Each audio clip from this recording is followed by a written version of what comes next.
It starts with a belief, a mission, a desire to rise through every challenge with our sights aimed at the sky.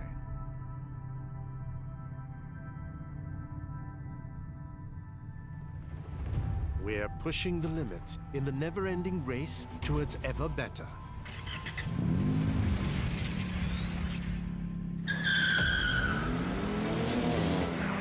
Every lap is a discovery of what it takes to accelerate our capabilities.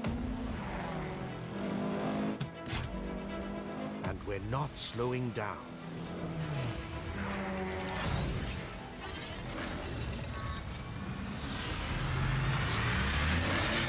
We evolved to satisfy that calling from within. To get the adrenaline racing.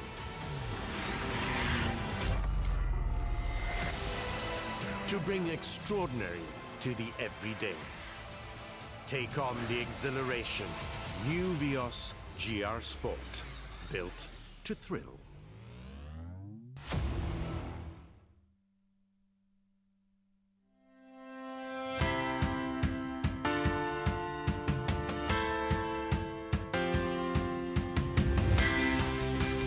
We're so excited to be able to have just one part of the large Gazoo Racing family come together as we officially wrap up Season 3 of Toyota Vios Challenge by announcing our winner.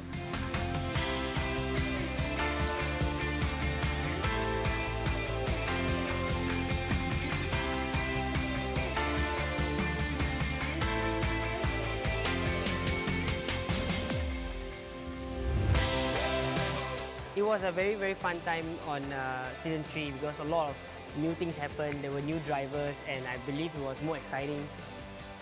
Amazing, it's satu experience yang you tak boleh beli. You memang kena, orang cakap, kena diberi peluang untuk dapat rasa. Ini satu penganjuran perlombaan yang sangat hebat, racing juga sangat mencabar dan pengakhiran Season 3 yang sangat-sangat menakjubkan. Everyone is really good, really competitive.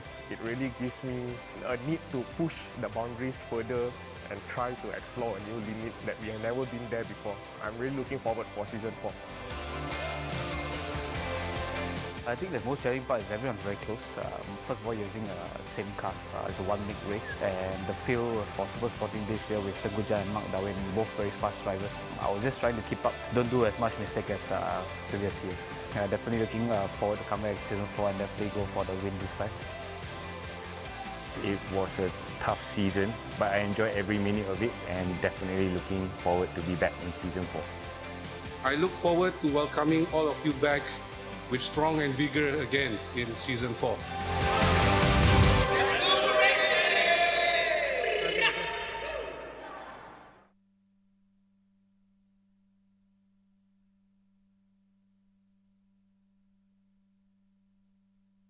Rises here in the east at Sepang F1 International Circuit. It's time to burn some rubber. Assalamualaikum, selamat pagi kepada para peminat Toyota dan anda semua yang baru saja bersama-sama kami secara langsung di atas talian. Inilah dia hashtag New Normal, norma baru kita. Dan walaupun kita terpaksa berjauhan akibat pandemik COVID-19, kita tetap dekat di hati dengan anda semua. Saya pengacara anda, Nazruddin Rahman, dan selamat datang ke Toyota Gazoo Racing Festival 2021 musim yang keempat. Jadi kita akan buat tour sikit untuk anda. Kita baru saja bersiaran langsung dan insya-Allah sepanjang 2 hari ini Toyota Gazoo Racing musim yang keempat akan berlangsung di Sepang International Circuit setelah sekian lama berehat seketika kerana kita sedang berperang dengan wabak COVID-19. Jadi ini dia starting point kita. Jadi apa yang kita nampak, Marshals pun sedang membuat latihan terakhir. Dan kita ada kereta nak keluar sini kejap. Jadi silakan. Nampak tak? Inilah dia stock car kita, iaitu GRS Vios. Front wheel drive and everybody will be driving the same car. Dan kita akan bersama-sama untuk melihat pit dia dan kita lihat macam mana pit crew bersiap sedia untuk qualifying kita sedikit masa lagi. Jadi kepada anda yang tertanya-tanya kenapa begitu lama, tapi sebab kita semua tahu kita terpaksa orang kata stay safe, #stay safe. Jadi di sini kita bersiaran langsung buat pertama kalinya. Jadi syabas kepada Toyota Gazoo Racing kerana tetap cekal dan tetap prihatin dengan permintaan peminat di luar sana. Jadi kita membawakan pertama kalinya secara langsung atas talian semuanya, walaupun Lita F1 di Sepang ini agak sunyi lah. Kepada anda yang dah biasa dengan Toyota Gazoo Racing kan, kita dah biasa dengan bunyi kereta dan bau getah terbakar tu.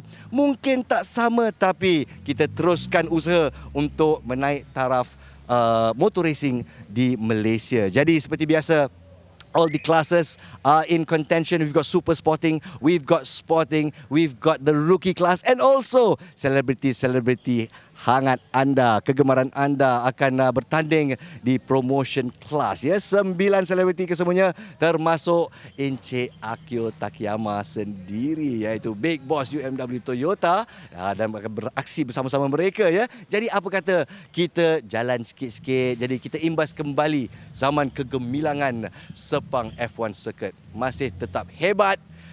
Dan ingat tak tanggal Mac 9, 1999. Kepada anda yang tak ingat tu, saya dah veteran. Masa tempat ni baru saja dibuka. Saya ingat lagi kehangatan yang jelas Michael Schumacher, Mika Hakkinen dan orang kata otai-otai F1. Pernah suatu masa dahulu. Inilah dia gelanggang mereka. Dan diteruskan sehingga baru-baru saja ini F1 terpaksa meninggalkan kita. Jadi Lewis Hamilton merupakan champion terakhir di sini, dan buat masa sekarang SIC atau Sepang International Circuit masih dibuka untuk pelbagai acara ya, seperti MCS, S1K, Sepang 12 Hours, dan favourite saya lah Merdeka Endurance Race. Itu memang mencabar. Dan kepada anda peminat-peminat motorsports di Malaysia, terutamanya peminat-peminat Toyota, kita imbas kembali zaman kegemilangan di sini, dan suatu hari nanti kita akan kembali ke Sepang International Circuit. Dan musim keempat ini banyak yang orang kata kita akan paparkan secara atas talian. Jadi kalau kita lihat di pit stop ini, nampak semuanya sedang bersiap sedia. Di sini kita lihat pit stop area untuk rookies kelas kita. Jadi rookies di sini adalah mereka yang di bawah latihan Toyota Gazoo Racing, di bawah pimpinan Tengku Janle, legend in his own right. Dan inilah dia bintang-bintang muda yang bakal beraksi di sini. 200 hours of simulation time and racing time. Tapi sekarang ni semuanya bakal diuji di Lita Sepang F1. Berapa jauhkah perjalanan mereka? Jadi untuk Lita Sepang F1, 2.7 km North Circuit sahaja, 9 pusingan or 9 turns. Kira sebenarnya 8 lah. Turn 9, 8 dan 9 tu macam satu curve yang besar begitu. Jadi kepada anda yang dah biasa dengan Sepang International Circuit, tahulah apa yang saya tengah ceritakan ni. Jadi di sini mari kita jalan-jalan sikit. Kita akan mengikuti North Course untuk semua kelasnya ya.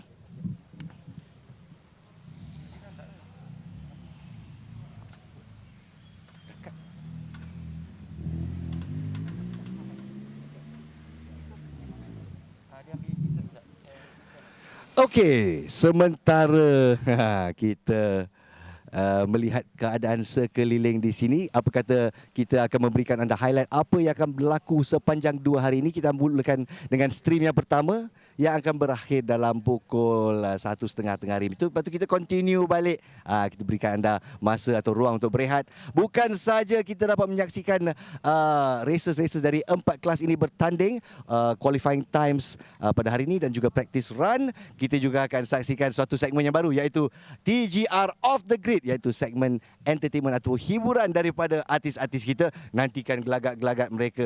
Pecah perut. Memang pecah perut. Dan insyaAllah pada penghujung hari ini, suatu konsert istimewa daripada selebriti-selebriti kita buat anda penonton peminat setia Toyota Gazoo Racing.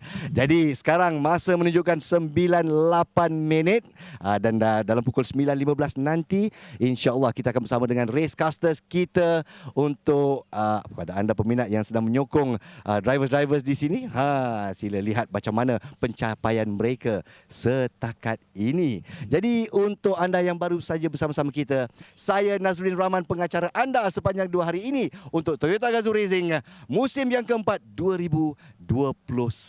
Dan inilah dia keadaan di Sepang International Circuit. Kalau kita nampak sana, itu dia GRS Vios kita yang bakal beraksi.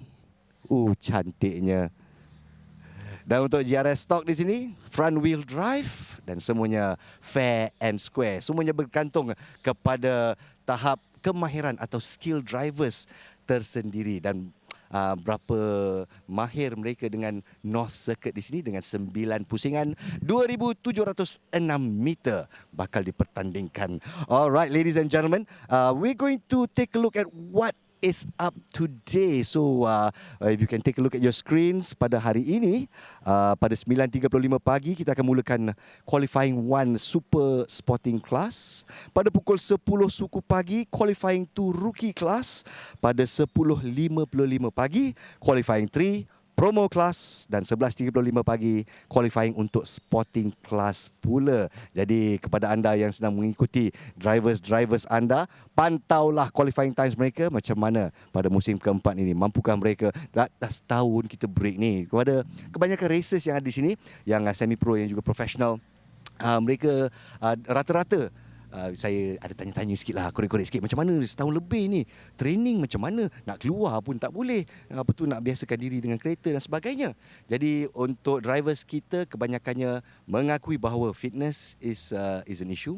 Sebab apa nak buat, perintah berkurung, PKP lah katakan. Tapi selebritis kita juga pun mengaku ada yang masih tak sampai tahap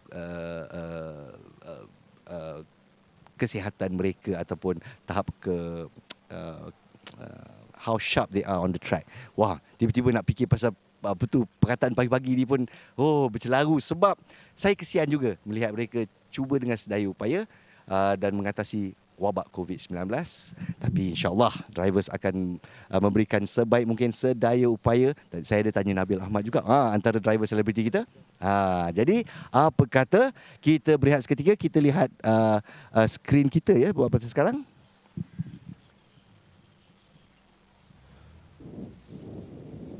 Ladies and gentlemen, welcome to the Toyota Gazoo Racing Vios Challenge Season 4. My name is Victor Cax. Joining me here is Matthews Isaac, and we're gonna be your commentators this fine morning here in Sepang International Circuit. So, Matthew, how are you feeling today?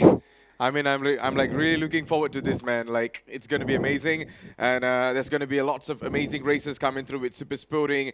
We have rookie, we have promotional, and also sport. So there's 4 classes over here, and let's see what's going to happen in the track, because anything can happen in this track, there, Victor. Oh yeah, that is certainly true. So we are finally back after such a torrid year, I have to say. Yeah. It's great to finally be back to see some racing action here, and it's great as well that we're finally back casting here in Sepang, because, you know, last season when we came to the Vios Challenge, we unfortunately had to cancel the Sepang round. So we didn't actually were supposed to go for 4 races, but that ended up being cut down to only 3. And as a result for this season though, we're going to be opening it off straight away using the Northern Loop here in the Sepang International Circuit. So it's going to be half the track, eh?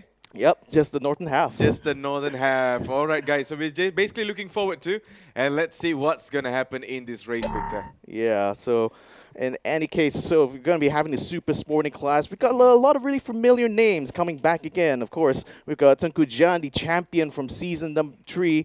He's going to be coming back to defend his title once again. But we've also got some really tenacious drivers who might be just after that crown too. We've got William Ho for racing for Toyotsu into racing. We've got Freddie Ang from Telaga Mas Toyota. We've got Brendan Paul from Dream Chaser Someone coming to look back forward in. to. Brendan Paul. A lot of people here to look forward to. We've got Mark Darwin, we've got Hayden Heikal, we've got Kenny Lee, we've got Al Farouk. These are all really top-of-the-line drivers here, and they're going to be qualifying in just a few moments. Yep, the qualifying things is what we are basically looking forward to. And yes, of course, there Mark Darwin as well from Laser Motorsport. Yeah, and him alongside with Hayden Heikal. This is all top names that we are basically looking forward. Me and Victor are basically excited. We're just like waiting when the race is going to start. And once it's going to start, we'll definitely bring you all the actions, man. I mean, the race is still going to be like a little ways away because we're still going to be going through the qualifying first for all the different classes. So, just to reiterate, we're going to be starting off with our super sporting class. But right after this, we're going to be having our rookie class to do their qualifying. Now, this is a really interesting project here from Toyota because they actually handpicked 6 different rookies from various backgrounds, but 4 of them actually have experience going through e-racing here. So it's going to be interesting to see how they actually handle things on the track because these guys, they have raced a lot inside the Malaysian sim racing scene, and we know that they are really capable drivers, and this could be a really good opportunity for them to show off their potential, especially the track like this. Yeah, exactly, because you're basically on a simulation. It's all animated and stuff, and the feeling is totally different once you are in the racetrack because you're able to feel lots of amazing things. Maybe, might not be, but we will see how it's going to happen there. All right. You okay, Victor? All right. So we're going to go through the entire qualifyings first, and let's see what is going to happen in this race.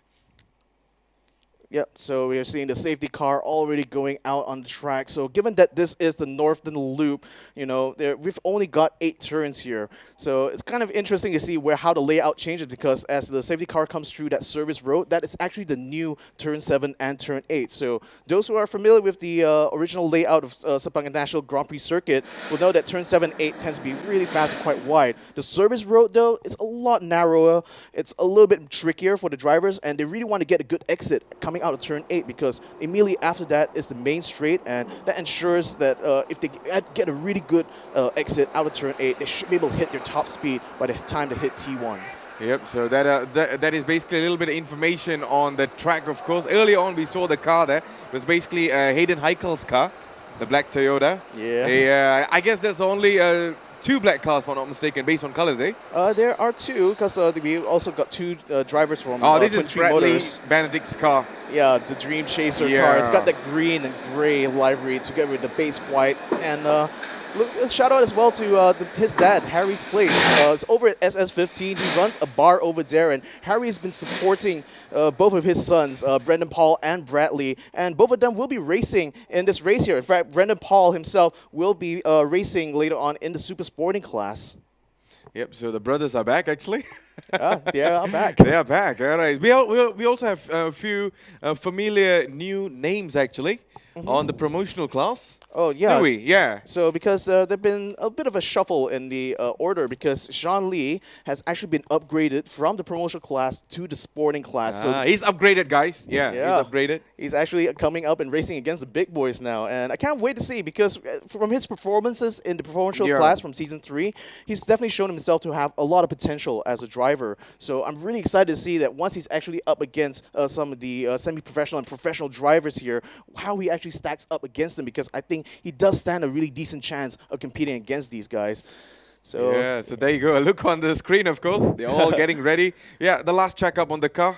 Basically, if I'm not mistaken, he's inspecting the brake pads to see if everything is working well because we do not want any incidents on the track there. Safety first, eh? Yeah, safety first. So we're going to be going through some of the little details about the race itself. So basically, the race itself is going to be run in a 2-race format. Okay, so we're going to have race 1 happening on this Saturday. But then tomorrow there's going to be race number 2, and the difference between the two of these is that the grid positions are going to be changed for race 2. So for race 1, it is going to be based on a standard qualifying qualifying format, where the drivers will have to set their fastest time, and their order in the starting grid for the first race is determined by the qualifying. Now, for the second race, though, that's where things are going to get changed up a little bit, because the first 6 of the grid will actually, the first 6 finishers from race number 1 will have their orders reversed in the start grid for race number 2. So that's going to add an extra little bit of a challenge, because in order to be able to win both races, you have to be able to show that you're capable of overtaking some of the drivers here on the track with you. That's going to be challenging, there, Victor. Yeah, it certainly is. And the thing is that given that this is an FIA Grade A track, what this means, for you folks at home, is that this is a lot wider than the kind of tracks we've seen since Season 3. Because, Season 3 tries to simulate these conditions of a raceway, and also provides really interesting layouts to kind of give an extra challenge to the drivers. But the thing is, a track like Sepang is quite... a lot of drivers have already driven here. A lot of drivers have experienced races here before. So this is, in a way, they're treading really familiar ground. So in a way, this is really going to be a test to see who's always going to be able to stay on the top of the game, throughout an entire session in this weekend. And I really can't wait to see, because especially given that, there haven't been much racing throughout 2020. I mean, the only race that most of these drivers actually competed in were in the Merdeka Endurance Series, and that was in August. So they have lots of experience there, man. They have a lot of experience, but then they haven't really have a lot of time throughout last year in order to actually do some racing. So finally, we are actually here in Sepang, and we're actually going to be racing. We're going to be racing. That's what we're looking forward to. Yeah. So how many months was that? So we're going to be going to we're going to be introducing to you guys the racers that are going to be racing in the Super Sporting class here. So let's go ahead and check out the video showing off our Super Sporting class for Season 4.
Coming up in 9.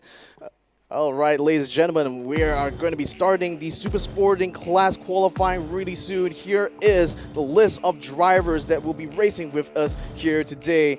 Going in through the list here, Yeah, we we're have going to be Wong Chin Eng from Hiwa Racing Team, Sean Lee from Laser Motor Racing, Eric Yong, I'm not sure if he has a team there because we do not get much information on that. Datuk Kan Fu there, Victor.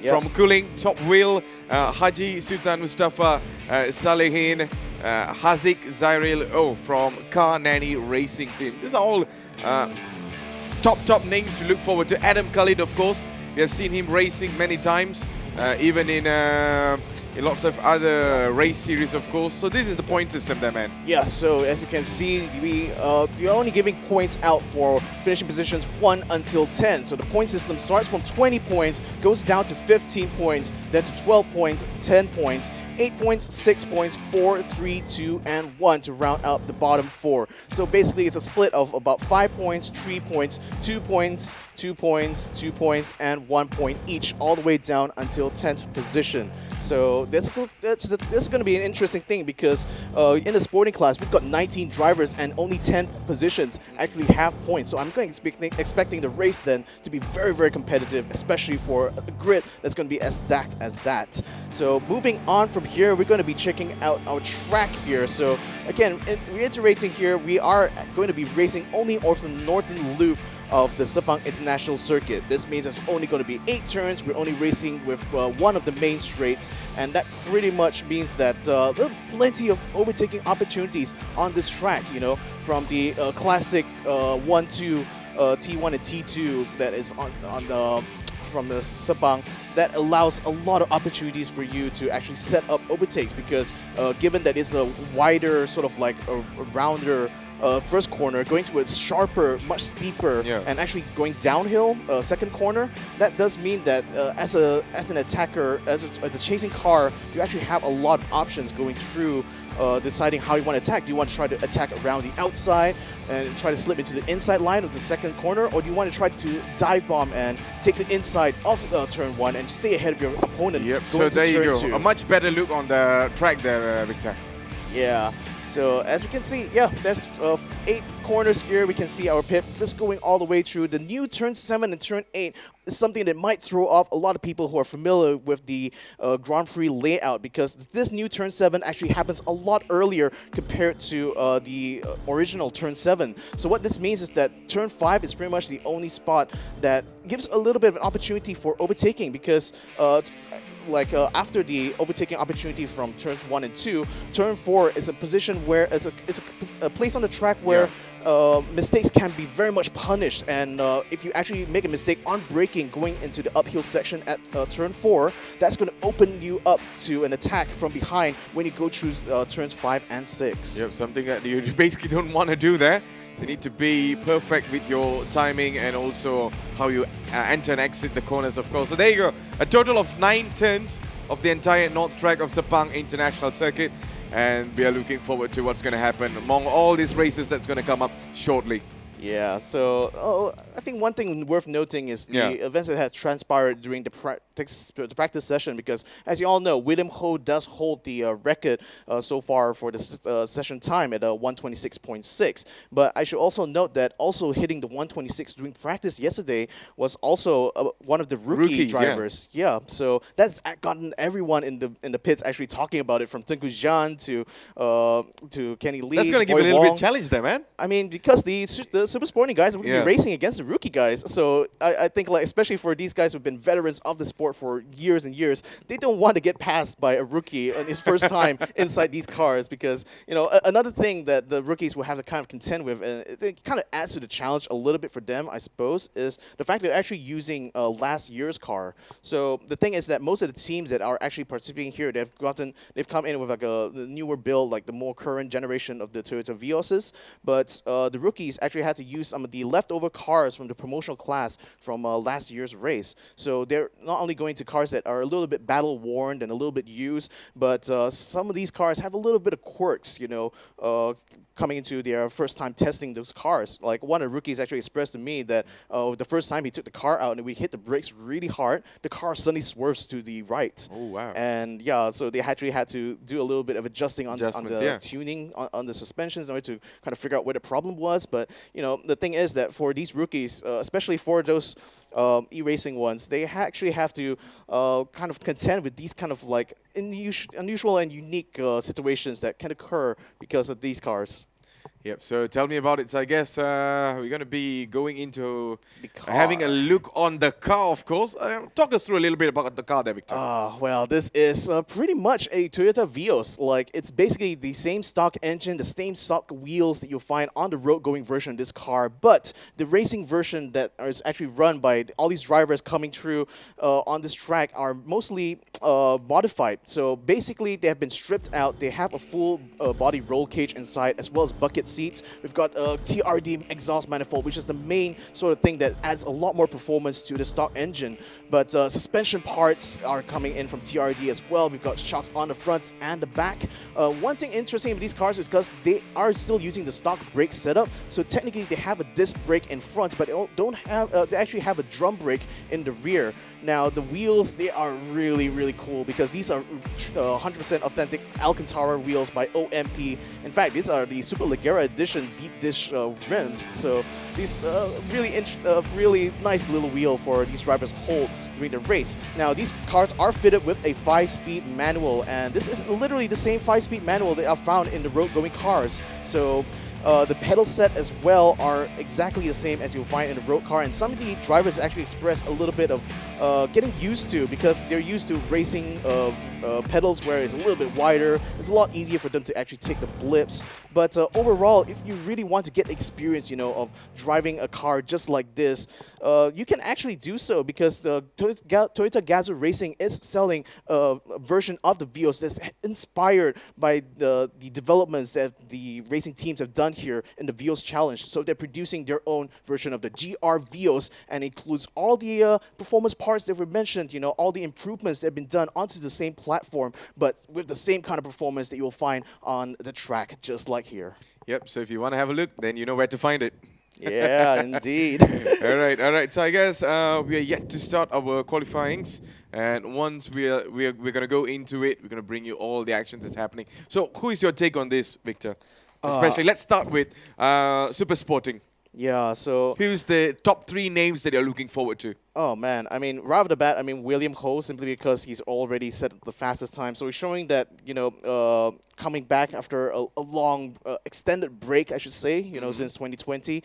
It's great to see that some of these guys are still able to set really top times coming into here. So another person that I really want to see is Tengku, of course, the champion of the Super Sporting class from last season of the Vios Challenge. So he's going to be coming back in again to defend his title, and pretty much I'm expecting it's going to be a scrap from the get-go, because knowing Tengku Jian, he's the kind of guy who will definitely push a lot harder during the qualifying. So I'm going to be expecting to see him high up on the board.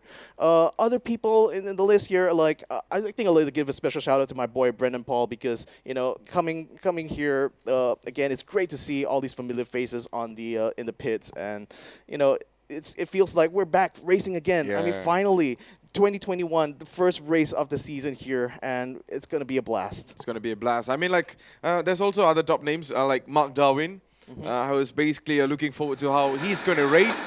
And let's see if he's able to top this one, because the defending champion is none other than Tengku Jian. He's basically going to show us how it's going to be racing. So there you go. Have a look on Mark Darwin there, as we were just talking about him. And the camera is pointed straight to Mark Darwin there, man. Yeah. So you can see him strapping into his 6-point harness. This is an OMP bucket seat here. So they really are strapped in nice and tight and snug in there. But, you know, like talking to some of the drivers about how it feels, you know, to drive these cars, especially with the rookies, they express, like, some of them who are used to driving Formula cars are used to more reclined kind of seating position. So going into a road car like this, they actually had to sit much more upright. So they found that it kind of felt weird for them in a way, because being used to, you know, being a lot more lower down to the ground, now you're a little more high up, and the rear visibility actually is quite difficult in a car like this. is mainly because of the roll cage. So the rear view mirror doesn't really give a lot of vision to the end. So most of the drivers will probably rely on the side rear mirrors a lot more in order to spot whoever is the chasing car behind them. Exactly. So there you go. A look on the defending champions, none other than Tengku John. Well, he's an experienced driver. He has won it here before. And let's see what he's going to bring in these qualifyings. Expecting a top speed from him. Let's see if he's able to hit that. Well, get a pole position, you know. The top speed of these cars, you know, it's around 180 by the time they reach the end of the main straight. So it's it may not sound like much, but bear in mind 180 is where the speed most people actually crash on a highway. So it is still a very dangerous speed to be at, and the fact that turn 1 is one of the most important overtaking spots, you know, so the drivers will have to contend with like whether or not they're brave enough to make the moves that they want to do, especially during a high-stake situation like the start of the race. Yep. So there you go. Look on. We could not get the number of the car, of course. Not sure who this is, but never mind. I love this. Yeah, it's Freddie Ang, man. Yeah, it's Freddie Ang. I love this. He's got his phone like set up inside there, and he's got WhatsApp open, so he's probably communicating with his pits that way. Yes, yes. So there you go, Freddie Ang from Telegamas Toyota team. Talaga Mas Toyota. They have been racing in the Vios Challenge for quite a while, but you know they really are trying to find a good result. And Freddie, you know, he is a very strong racer. We know that on a really good day, he can certainly bring results. And I will be interested to see if Talaga Mas Toyota will be able to bring a good challenge here to some of the big boys. You know, but I think, like, especially for Freddie, you can see the concentration in his eyes. You know, he's really trying to put himself into the zone to get himself ready for qualifying. Yep. So we're basically getting everything ready. At the same time, there, Victor, explain us a little bit on the track there, because this time we're going to use the northern side. Talk us. I mean, basically, we were talking about the advantage of the track. What are the disadvantage of the track? I think like disadvantages, there really aren't much. But I suppose like coming from season 3 where it was mostly street style tracks, you know, a bigger circuit definitely means that the average speeds around here would be a lot higher. But conversely, it means that a lot of tactical options are open for the drivers here. So I think like for the qualifying though, you know, I think the challenge for the super sporting class is the fact that the track is still technically really, really cold. It was a very cold morning driving it up here in the Sepang National Circuit, and I would think that especially with cold tires, it's going to be interesting to see how these guys will adapt as the track will start to warm up a little bit. They'll start to find their grip. You know, these tires, they're basically the same as street tires, but they still provide lots of grip here. They're brought to you by Toyo Tires. They are the Proxys TR1, and they are using pretty much the same spec of wheel that you would use on a road-going car, a 195 50. It's a 15-inch rim, so it basically means that it's actually not a lot of grip, you know, from the get-go. It usually takes a while for the cars, for the wheels to heat up, but once it hits its optimal temperature, it gives that maximum optimum grip for only about 5 laps. So it's critical for the drivers, especially doing qualifying like this, to not only be able to get the tires up to optimal temperature fast, but to really make use of that very narrow window of performance they can get with these tires to set their fastest time. Yep, so talking about tires and grip, of course, yesterday me and Victor was having a look on the entire cars. We were out there and we were basically having a look what type of tires they're basically going to be using the T1R, man. Yeah. What do you think about that? I mean, it's, again, like huge kudos to Toyo Tires because they've been supporting all these teams and helping them find the right setups for their tires and helping them with the changes. But quite frankly, given that these are still road-going tires, it means that it's not a lot of grip compared to, you know, a full higher class of racing cars. So with the lack of grip means that there's still plenty of opportunities for the cars to slide around a lot. Okay. So that means that you know, cars would tend, you'll be seeing a lot more like bumping and grinding around as cars are just struggling trying to find a grip early on. But then once the race really starts going, then you start to see them start to improve in their lap times, start to actually find the grip and actually find the times to actually get on top of the board. Yep, so talking about being on the track there, do you have any experience going up on the track there, Victor? Well, I've not really like, I mean, it's embarrassing as it is to say, I've not actually driven on the Sepang track itself. Like, I mean, obviously, I've raced a lot in this in simulators as well as like racing games, but you know, coming out to the track here is really interesting to, you know, get a feel of how this place really is like. You know, the atmosphere here is incredible, you know, with the roar of the engines. You know, these Toyota Vioses, they are the classic four-door four-bangers, right? Inline four engines, 1.5 cc. So it was a joy just watching them going out on track, doing practice. You know, Yep, so there you go. A look on all the races, of course. And number one, 61, the first car there, it's none other than Tengku Jan. Who's going to go for? Oh, we can hear the sounds there, man. Oh, yeah, the green flag is out and qualifying is officially open. Again, remember, these 10 drivers will have 30 minutes to set their fastest time. So they've already gone on to a nice, fresh set of Proxy's TR1 tires brought to you by Toyo.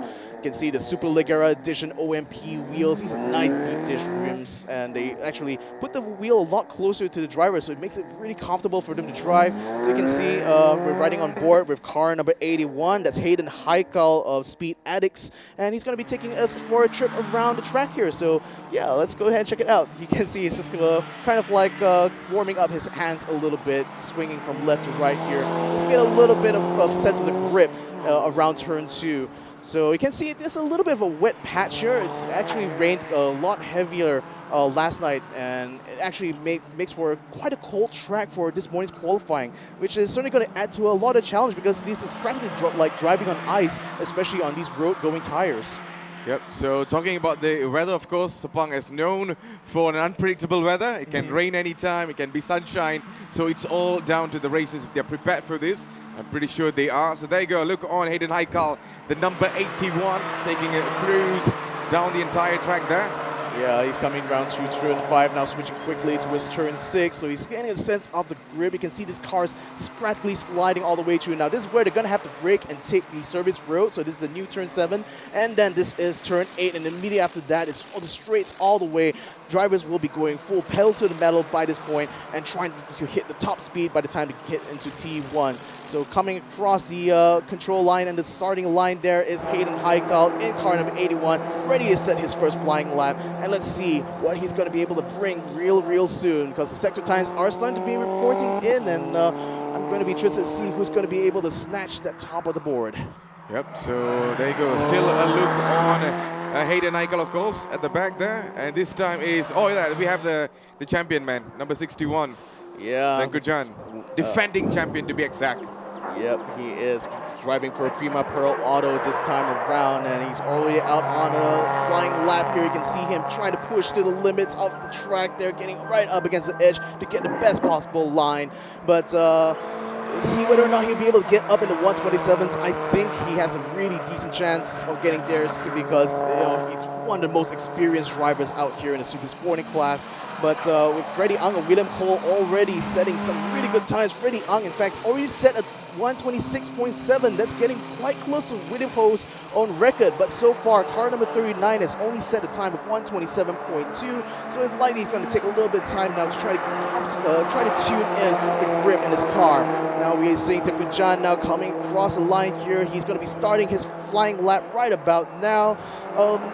He's already set a 127.1, by no means the fastest, but I think with him already taking its maximum speed now through turn 1, I think it's going to be a high chance of him getting a good time in Sector 1. So let's see. Mark Darwin now shooting a really good time here, setting a 125.5. It's the fastest time we've seen so far, and he's really turning in the grip here. Fastest Sector 1 time, fastest Sector 2 time. This man is definitely getting his tires in the right zone now.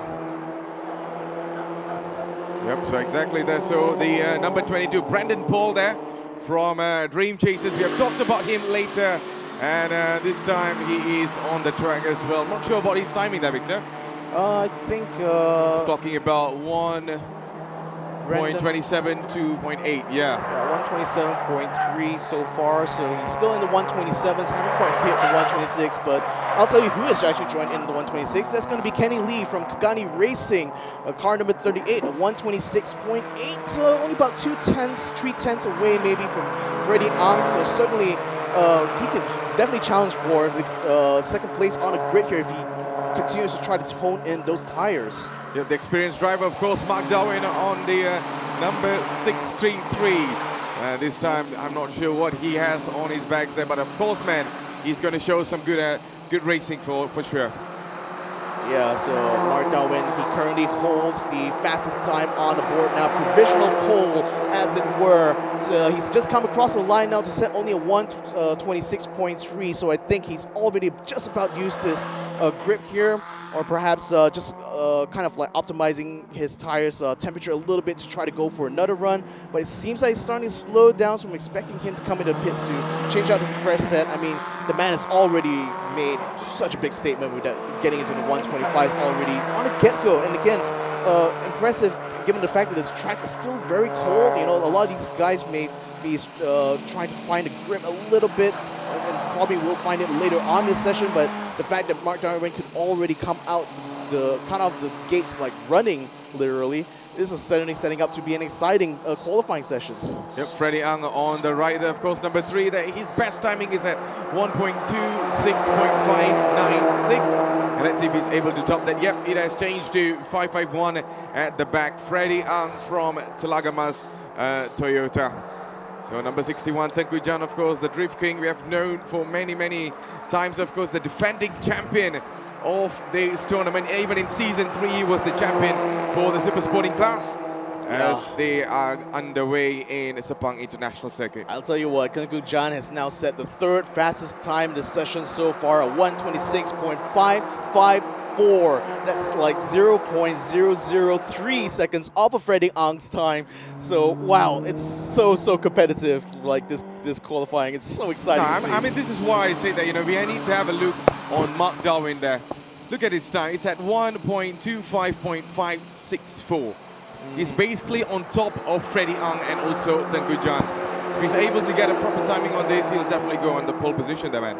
Well, the thing is that they are suffering a little bit from the trying to optimize their different sectors here. Like, at the moment, Mark Darwin still has by far the fastest Sector 2 at the moment. Like, he's at least about 8 tenths, maybe 7 tenths clear of like the nearest person. So, frankly, it's making it it's going to be interesting to see whether or not anyone will be able to beat that time coming in here.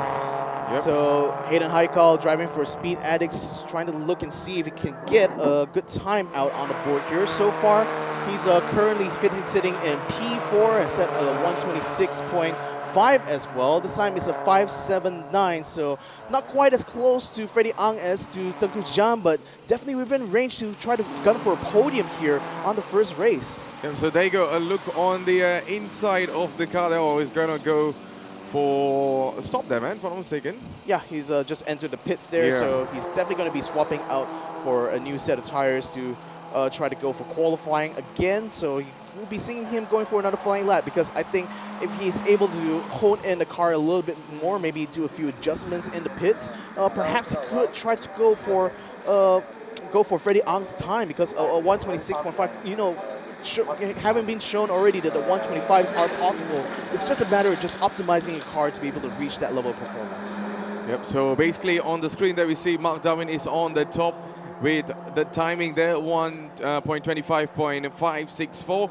Freddie Ang on the P2, and on P3 we have Tengku Jan, the defending champion. Let's see if he's able to do something special. So a look on the number 21, Boy Wong. What are your thoughts on this, man? Boy Wong, I mean, he's coming in as a little bit of a privateer here, so he's definitely going to be looking to try to find find a good result here in this first race. But right now, his times, you know, it's currently the 7th fastest, but it's a respectable 1:26.8. So if you can just find maybe a 2 tenths or 3 tenths more, that could be easily 1 or 2 extra grip positions here. So his grip position is going to be everything, especially for race number 1. So if Boy Wong could actually find those extra 2 tenths or 3 tenths, that's going to be P5 for sure. Yep, so there you go. A look on the Tengku Jan, of course, is basically changing certain things there. Number 81, it's Hayden Haikal now. And the camera is pointing out earlier on was on Tengku Jan, and this time is on to Hayden Haikal. His best lap at 1.26.579. What are your thoughts on that, man? Well, it's again, he right now is to me tied with Tengku Jan and Hayden Haikal practically. I mean, these guys are separated by less than a tenth of a second. So the chances of any of these three guys starting on the top three is really high. It's just really dependent on whether or not they will be able to find the performance in the next set of tires and perhaps find an extra bit of adjustments here and there, because you know, maybe a little bit of tuning on the balance is going to give you an extra bit of edge coming through the S's. A lot of things, a lot of factors go into what makes a good setup here for qualifying. And really, as a driver, your job is to really feed back that information to your engineers, you know, so they can try to find ways to increase a little bit of time here, a little bit of time there, and cumulatively, that's going to give you maybe the extra tenth of a second that's going to make all the difference in a qualifying session. Yep, so there you go. On board there, we have Kenny Lee from Pagani Racing. Yes, there you go. We have it on screen there. The individual's name is best lap at 1.26. Yeah, 26.587, as we basically have two screens here. We have to have a look on both sides, man. I like the fact that he is together with his number brother, so as you could say, because William Ho is actually just in front of him in car number 39. But in the boards, though, Kenny Lee does have the slightly faster time. They're separated by 0.3 of a second, so it's kind of funny that Kenny Lee is just basically getting a little bit of a tow from William Ho. So I think the next time they're going to be going out of round, William would definitely want to get in front of the pits this time. Yep, so we're having a look on the onboard. This is the turn 1 to turn 2. Hayden Haikal. This is the spot that we need to look forward there, Victor. One of the overtaking spots there. Yeah, the turn 2, very challenging corner. Very intimidating as well, because it just comes out after you braked really hard for T1. Hayden Haikal now just giving a little space for these guys. Like, the thing is, especially for the qualifying session, the drivers would tend to want to get a tow from each other. So sometimes they will try to swap around. You know, it's usually a kind of thing you kind of range in the pits. We're seeing these guys like just absolutely whacking it through T4 there, and it's great joy to see those tires start to squeal as they come around towards turn 5, going in single file line. You can see that both Hayden Haikal and the driver in Telagamas, Freddie Ang, are just chasing off of that tow here coming through from car number 61, William Ho. They know that William Ho, being one of the fastest guys on the grid here, probably will be able to give them maybe the extra tenth of 2 just by taking the draft off of him. Yeah, so having a look on Brandon Poole there. He's basically on the 10th position there with 1.27.369. Not the ideal start from Brandon Poole, man.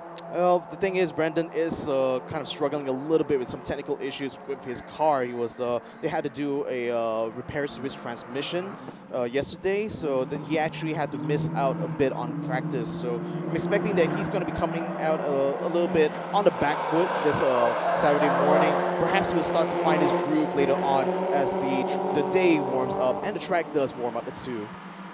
Yep, so Hayden Haikal again. We've been having lots of cameras pointed at Hayden Haikal.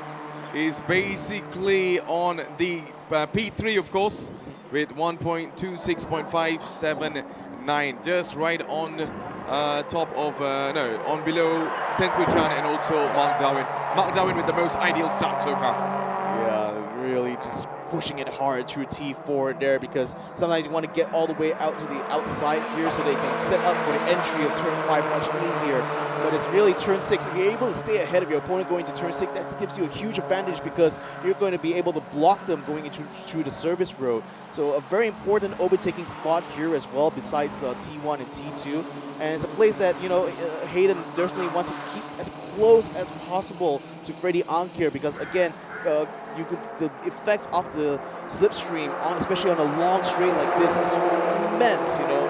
And given that he only needs to find an extra tenth of 2 of his fastest time here in order to be able to take the second spot, or maybe even the first spot, it's going to be absolutely important for him to get as much time as he can, as much speed as he can out of on the main straight. Yeah, we are basically discussing a lot on the P1 to P3. Let's have a look on P4 all the way to P7. Kenny Lee and also William Ho, Freddie Ang and also Boy Wong.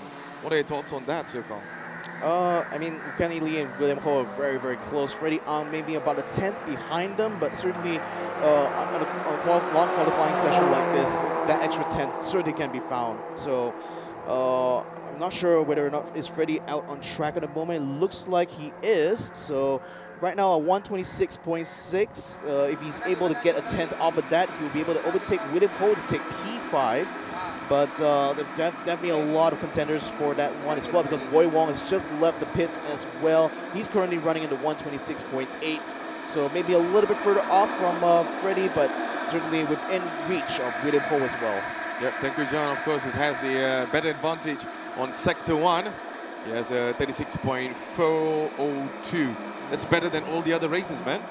Not quite the fastest of the session. That still is being held by Mark Darwin, but it's certainly a lot faster than some of the other Sector 1 times we've seen so far. So Tengku John certainly is still fighting to try to get a pole position here, but he really needs to try to find a toe. So maybe we'll have to see later on, because he's right now leading this train of cars.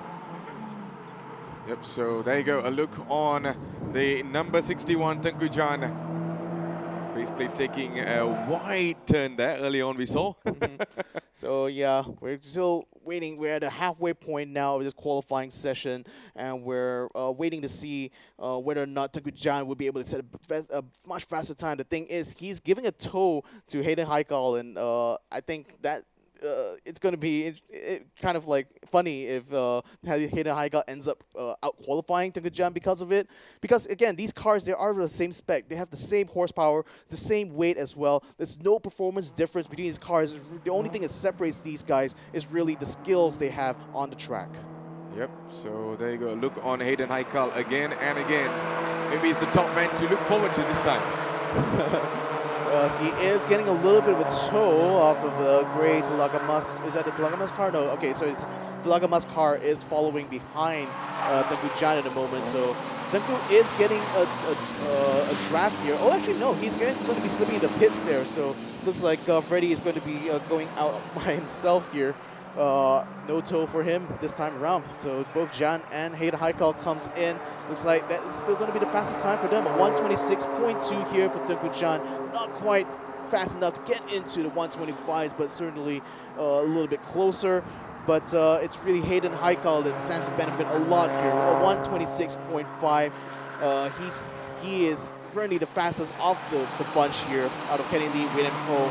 So I think Kenny Lee is still out of track, but he's not really set a fast Sector 1 or 2. It's not really improved on his time at all, so it's quite unlikely he'll be touching the 126 quite soon. Yep, so there you go. This is Shafiq Ali on the livery number 7. As he is on the road, of course, with 1.27.465 as his best timing so far. That's actually his last lap. His last lap, yeah. His best timing is 126.9, so I expect that is him just about starting his flying lap. So we're going to be reporting in later on when he comes across the line. Speaking of coming across the line, William Ho comes through. Still 127, so not quite the fastest time yet. So he's currently starting his flying lap here. So him along with Shafiq Ali, that's going to be one to watch out later on as they come around the track. Yep, Shafiq Ali is the name. And how about Keifi Othman? Keifi Othman, he's currently on the out lap as well. Hasn't quite gotten across the line yet, so it's not going to be setting a fast time. It's still going to be riding here with William Ho, though, because he's currently pushing very hard on the track here. Now he's going to be coming up this T4. Now turn 4 has this uphill approach to it, and this means that braking here is going to be super, super critical to get right. You know, not just the timing, but the amount of pressure and the timing of when they're going to be turning in is going to be very important, because they really want to set up the car really well to enter turn 5 with the maximum speed possible. So William Ho now should be coming through Sector 1 really soon, but not really seeing him lighting the board on fire. So far, he's set a 136.9 for Sector 1. His Sector 2 times will be coming as soon as it comes across the line, as it comes through turn 7 and 8. So getting a really good lead out there. Again, respecting the track limits there, making sure that all 4 wheels, or at least 2 of the wheels, stay inside the track. Comes across the line to set a 1:27.0. So not quite there yet, unfortunately, for my mate here, William Ho. So he will still remain in P5. Yep, he had a better timing early on, but then this time it was not the ideal start for him there. But never mind, talk us through a little bit on the track limit there, man. Yeah, so basically track limits are going to be enforced on turns 4 and turns 8. And the way this is enforced is basically all 4 wheels cannot go over the white line. So if all 4 wheels are found to be over the white line, and there are trackside cameras that race control is monitoring, if they're found to have exceeded track limits, their lap time will be deleted in this qualifying session, and that could be really costly, especially for those who are really already qualified or already set a really good time. Because now with the lap time deleted, it means they have to go out again to set another fastest time, and so the drivers here, they definitely are aware of the track limits here. They know that you are allowed to push the limit however you like, but if you go over the line, it's going to be a penalty for you. Yep, so there you go. A look on the number 45, Kifli Oatman. He's on the right so far. He's getting a taste of the entire track, of course. Let's see if he's able to beat his own best time. So far, he's on P9 with 1.27.349. So let's see if he's able to beat that timing there. Yeah, I mean, again, beating the 127s wouldn't be too hard, but the thing is that the track should be warming up a lot more now, so a lot more grip should be able to be found, especially around the racing line at this point. So we're seeing him starting to go turn around through turns 5 and 6 now. His sector time, though, is still at 37.2, so I'm not really looking to see if he's going to be able to get a good fast time. Yeah, that's Brendan Paul, man. Oh yeah, I think more troubles here for Brendan Paul. Like I mentioned, the team had to do an emergency, not an emergency, but like a last-minute transmission change, and it looks like the problems, the gremlins, has come back to haunt them here again, as Brendan Paul now is getting a little bit of push to the pits here from the marshals. I mean, even yesterday he was talking about his transmission having a little bit problem. Yeah. So I just hope that is not the main problem here. Let's hope it was something else. But there you go, a number 21, Boy Wong, is on the right so far. Yeah. It's coming down through the downhill. I'm not sure that is the turn. His best timing is at 1.26.833. Yeah, so he's just coming through turn 6 at the moment. I wanted to say that it's quite unfortunate for Brendan Paul, because prior to him having the breakdown, he had actually set a really respectable 36.8 sector 1 time. So I mean, Lord only knows what kind of lap he could have put out if the car hadn't required the push to the pits there. But hopefully he'll be able to get back up to speed. But as it stands right now, it looks like Brendan Paul may have to start from the back of the grid if he's not able to get back out in time. Yeah, so it seems that Tengku Jan is on to P2 so far with 1.26.201. Yeah, he basically climbed up on top. I tell you what, he set a really good sector 1 time, 136.5. Sector 2 was 50.2, so not quite there yet in order to beat Mark Darwin, but certainly getting very, very close, very tantalizingly close indeed. That is why Mark Darwin is on top, man, so far. I mean, his timings are so perfect there. He's still 6/10 clear of the good shot in the moment, so it's still a very comfortable provisional pole that Mark Darwin is holding at the moment. So Hayden Haikal joins us out on the track as well, together with Tengku Jan. So he's not going to be getting a tow this time around. Clear tracks and clear skies ahead for him, and hopefully a nice good time here to clear Tengku Jan. But again, he still needs to be able to improve his time a little bit, because Kenny Lee, again, he's only about 0.008 seconds clear behind him, actually, in P4. So if Hayden Haikal could just give a little bit of improvement to his time, that should give him a lot more comfortable breathing space here on P3. But so far, it seems that Hayden Haikal is pretty set to hold on to this 3rd place. Yep, a man to watch, of course, Hayden Haikal being followed at the back there. Oh, so basically on the front there, it's none other than his teammate on the front. Let's see if he's able to turn things around. Yeah. Yep, number 63. That is Mark Darwin, the man on top. Yeah, we get a nice little POV view over here. You can see on the bottom left corner is the actual point of view camera inside the cars, and riding alongside here is going to be car 81. Cars 81 and 21 and 3 will have to report to the race director because apparently they had we're cut, talking about that. They have cut the track limits, so it's off to the race director to you. So yeah, exactly. What earlier on that Victor was explaining us on the track limits. So I guess those are the car numbers that needs to meet the race directors there. But there you go, man. The qualifying is exciting as we are basically underway now. I mean, the thing is that the race director is going to be very particular with these drivers because the track limits is something that the drivers have to be cognizant about. So it looks like it's not going to be affecting them too much. Their times are still standing on the board here. Again, if they had set the fastest time here but did exceed the track limit, that time will be deleted off the board. So we've got 4 minutes left in this qualifying session. Not a lot of time left for these guys to go out there and get their tires warmed up and to get a flying lap in. So this could be the last chance for some of these guys here, especially for cars 38 and 39, Kenny Lee and William Ho respectively, still going out on track. Looks like Kenny Lee is this time giving William Ho a tow here. So is he going to be able to get a good time out? He's sliding a little bit, coming. Oh, that's way too wide, my friend there.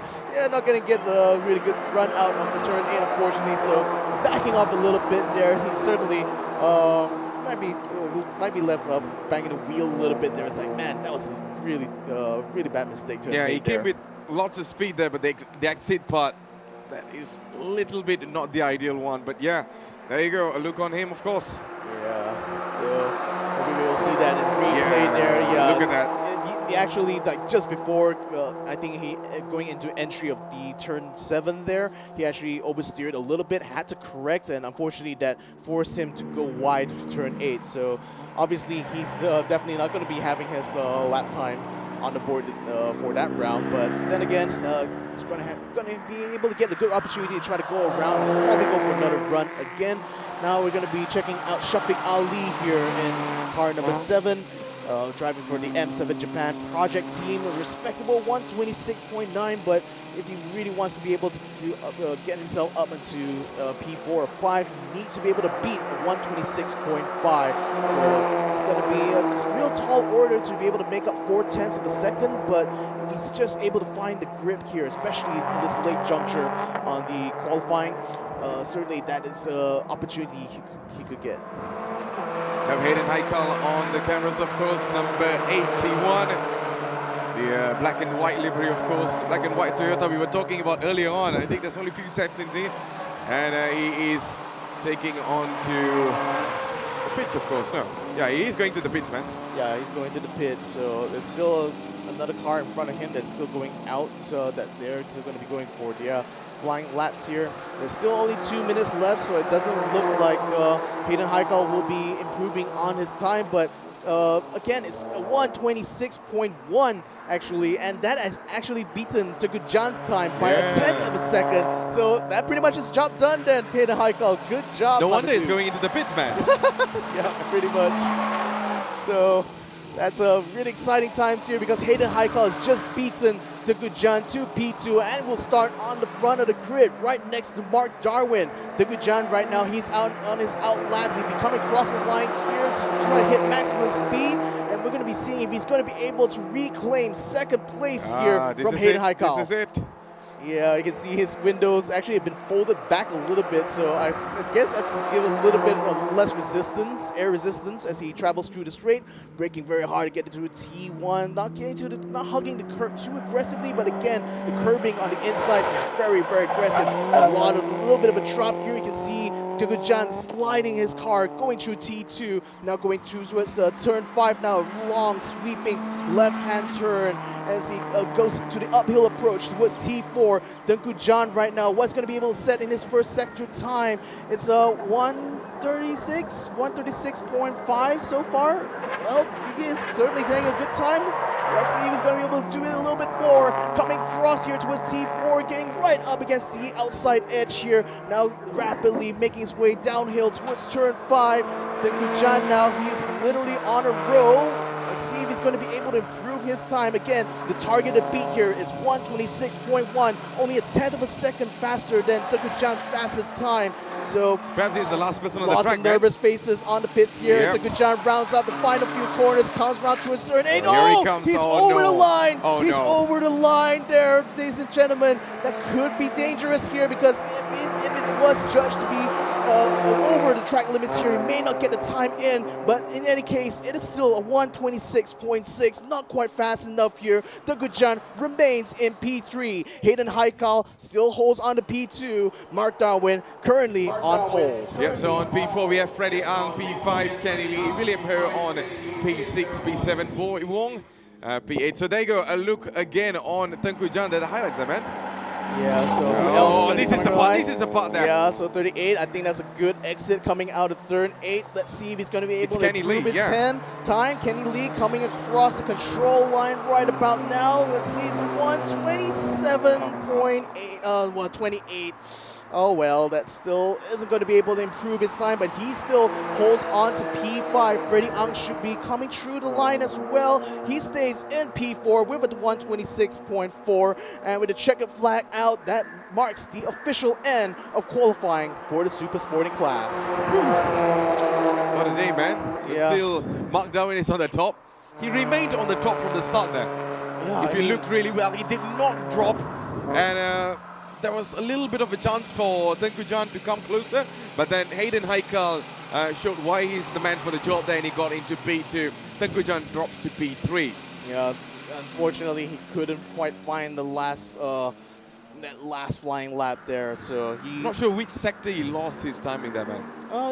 It looks like sector 2 Two. maybe, but then Yeah. sector 1 was still a respectable 36.5. So certainly the sector 2, I think, is going to be a little bit challenging for these cars, given that that's where these cars were going to be hitting somewhere around the higher end of the speeds, maybe around like 140 to 130 kilometers per hour. And just going for the switch back between like the downhill left-hand turn to a right-hand turn. Sometimes if your car's balance isn't set up right, you may not be able to find a good efficient line through both of those turns. So I think sector 2 seems to be the more challenging sector here for some of these drivers. But for Tengkujan, though, you know, he already set a 1:26.2. That's still heads and shoulders above the speed of a lot of the other guys here on the grid. It's just that Hayden Haikal was finally able to find the extra 2/10 to get himself up onto the front of the grid. So there you go, a look on the official qualifying result there. On P1, we see Mark Darwin with 1.25.56 on his timing there. On P2, we have Hayden Haikal. P3, we have Tengkujan. And on P4, Freddie Ang. P5, Kenny Lee. P6, it's William Ho. And for P7, we have Boy Wong, Shafiq Ali on P7. P10, Brandon Paul. Not the ideal start for Brandon Paul there, but he jumped all the way to P9. And on, no, it's on P10 actually. On P9, we have Kilfei Oatman. Yeah, so coming back to here, we're going to be checking out the highlights from our qualifying. So I think, to me, the fact that Mark Darwin was just able to go out gunning and taking 1:25.5, the fastest time we've seen here through the weekend, I think he's certainly setting himself up to be the man to beat when it comes to race number 1 later on today. So if you guys want to tune in for that, remember, it is coming in at 2 p.m. So if you guys want to check out the actual race here for this Super 40 class, you can tune in to the Toyota Malaysia Facebook page here, because we're going to be going live on this page whenever these races are up. So make sure you do give a like here so you can go ahead and be notified the moment that live stream comes up. Then going through the rest of the highlights here, we saw Kenny Lee and William Poe just basically trading toes to each other here throughout this qualifying session. And it's done quite well, because it's put them very squarely in the 1:26s here. 1:26.4 for Freddie Ang, a 1:26.5 for Kenny. For Kenny Lee, it was a 1:26.587. For William Poe, it's 1:26.594. So definitely putting them very squarely in the middle of the grid, and it seems like their strategy has paid off. But I think the real story towards the end of the race here was Tengku Jan's final dash to the finish line. We all expected he's going to take over, right? Well, eventually he's going to have to try his best here because he is coming in as a defending champion. And with Hayden Haikal just in the closing moments of this race actually taking P2 away from him by a tenth of a second, must certainly feel frustrating, but those are the kind of margins we play with. So this was where we saw William Ho actually go a lot wide here through turn 9. A little bit of oversteer coming into turn 7. Again, these tires, they don't really have a lot of grip when it's the beginning of the lap and also when they've already been spent at the end of the lap. So a little bit of overconfidence there, but certainly well done there to William Ho for keeping that under control and ensuring that his car was still facing the right way on the track. Yep, so number 63, we have seen that before. Mark Darwin is basically on the P1. His best timing was at 1.25.564. The rest all dropped at 1.26. He's the only one there with 1 second ahead, right? Yep. I mean, 6/10 of a second Yeah, ahead yeah, of Hayden Haikal. 6:10 ahead of Tengku Jan. And Mark Darwin, certainly the man to beat right now in the super sporting class on season 4 of race 1 here at the Vios Challenge. I mean, like, talking about the Sepang track, man, I mean, few times we've seen even F1 races like Sebastian Vettel, they say, you know, it's not the best thing to be starting on the pole position, but it's sometimes give them a little bit of an advantage. Well, maybe, maybe not. It really depends because the T1 being so wide, you're going to be almost guaranteed to see cars go 3 wide or maybe even 4 wide, you know, breaking into T1. So that's something I'm really going to be interested to see later on when we're going to be going through the race 1s for this weekend. So, yeah, but still, congrats there to Mark Darwin. I mean, 125.5, that's insane because man, yeah. practice, you know, granted, is still a practice session. Most of the highest times we saw was 126. So Mark Darwin is just stepping it up another gear here and putting himself on right up on top for the super sporting class. Yep, he just knew what he was doing. So those of you guys who just tuned in, welcome to Toyota Gazoo Racing Vios Challenge Season 4. My name is Matthew Isaac. Alongside with me is Victor Cass as we bring you all the actions that's happening today in the racetrack, of course. Yeah, so we're going to be throwing to a short break, but we'll be right back later on with the rookie class because they're going to be going for the qualifying. And we got 6 very fresh young faces here to race for the first time in the Vioses here on Sepang International Circuit. So we'll be seeing you guys later. We'll check you guys out after the break, so don't go away. First, I'd like to congratulate you for being selected.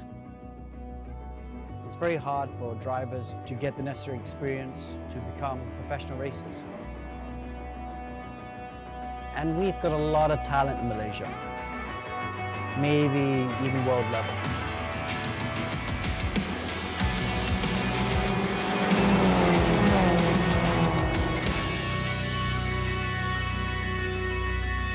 It's been my dream to drive a circuit like this. You're racing not for yourself, but as a team. There's always something to learn, and it's not wrong to ask for help. If I'm not on their level, work hard to be on their level. Like always wanting to go forward and always wanting to win.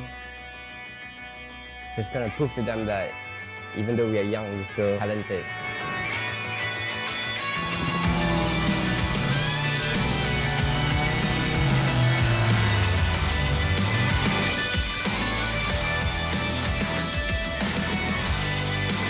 Allow me to officially welcome you to the Gazoo Racing family.